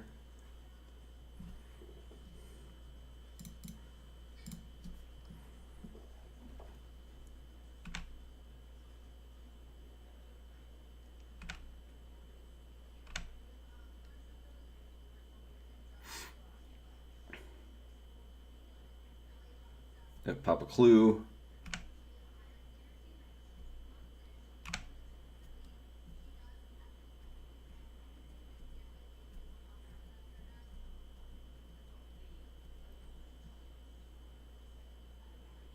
You're definitely taking this damage. Ornithopter can soak up more later.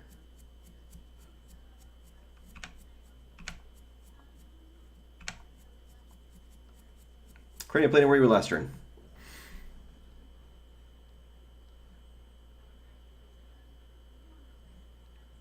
Activate, activate.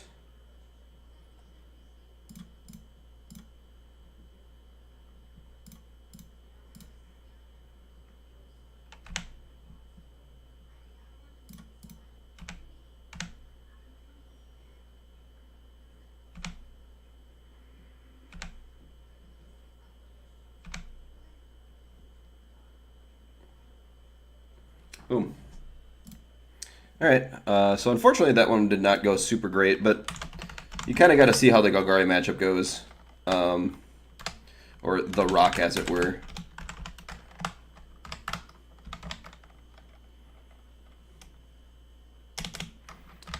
I think the Rock is like actually a pretty great matchup. But anyway, I'm going to go ahead and recap the 2 leagues that we played here. This one obviously didn't go super hot. The other one we went 3-2, which is kind of whatever. So anyway, the recap for this, no Pest Affinity. I don't think it's a very good, it's good in theory, but I think in practicality, it's not as great as people think it is, or like as great as I thought it was going to be. You get a lot more high impact cards. You get a lot like a Master of Ethereum, Etch Champion, stuff like that. But I think the way that you actually end up beating the Phoenix decks is like cards like Frenzy. So like they're trying to play around like things like Gutshot. This is obviously stronger against Dredge. But with people moving to more and more towards decks with, what's it called, the Bridge, I think this deck gets a lot weaker. So I mean, like if I was guaranteed to only play against Dredge and guaranteed to only play against decks with a high density of Gutshot, then maybe I'd play this deck over the normal affinity lists.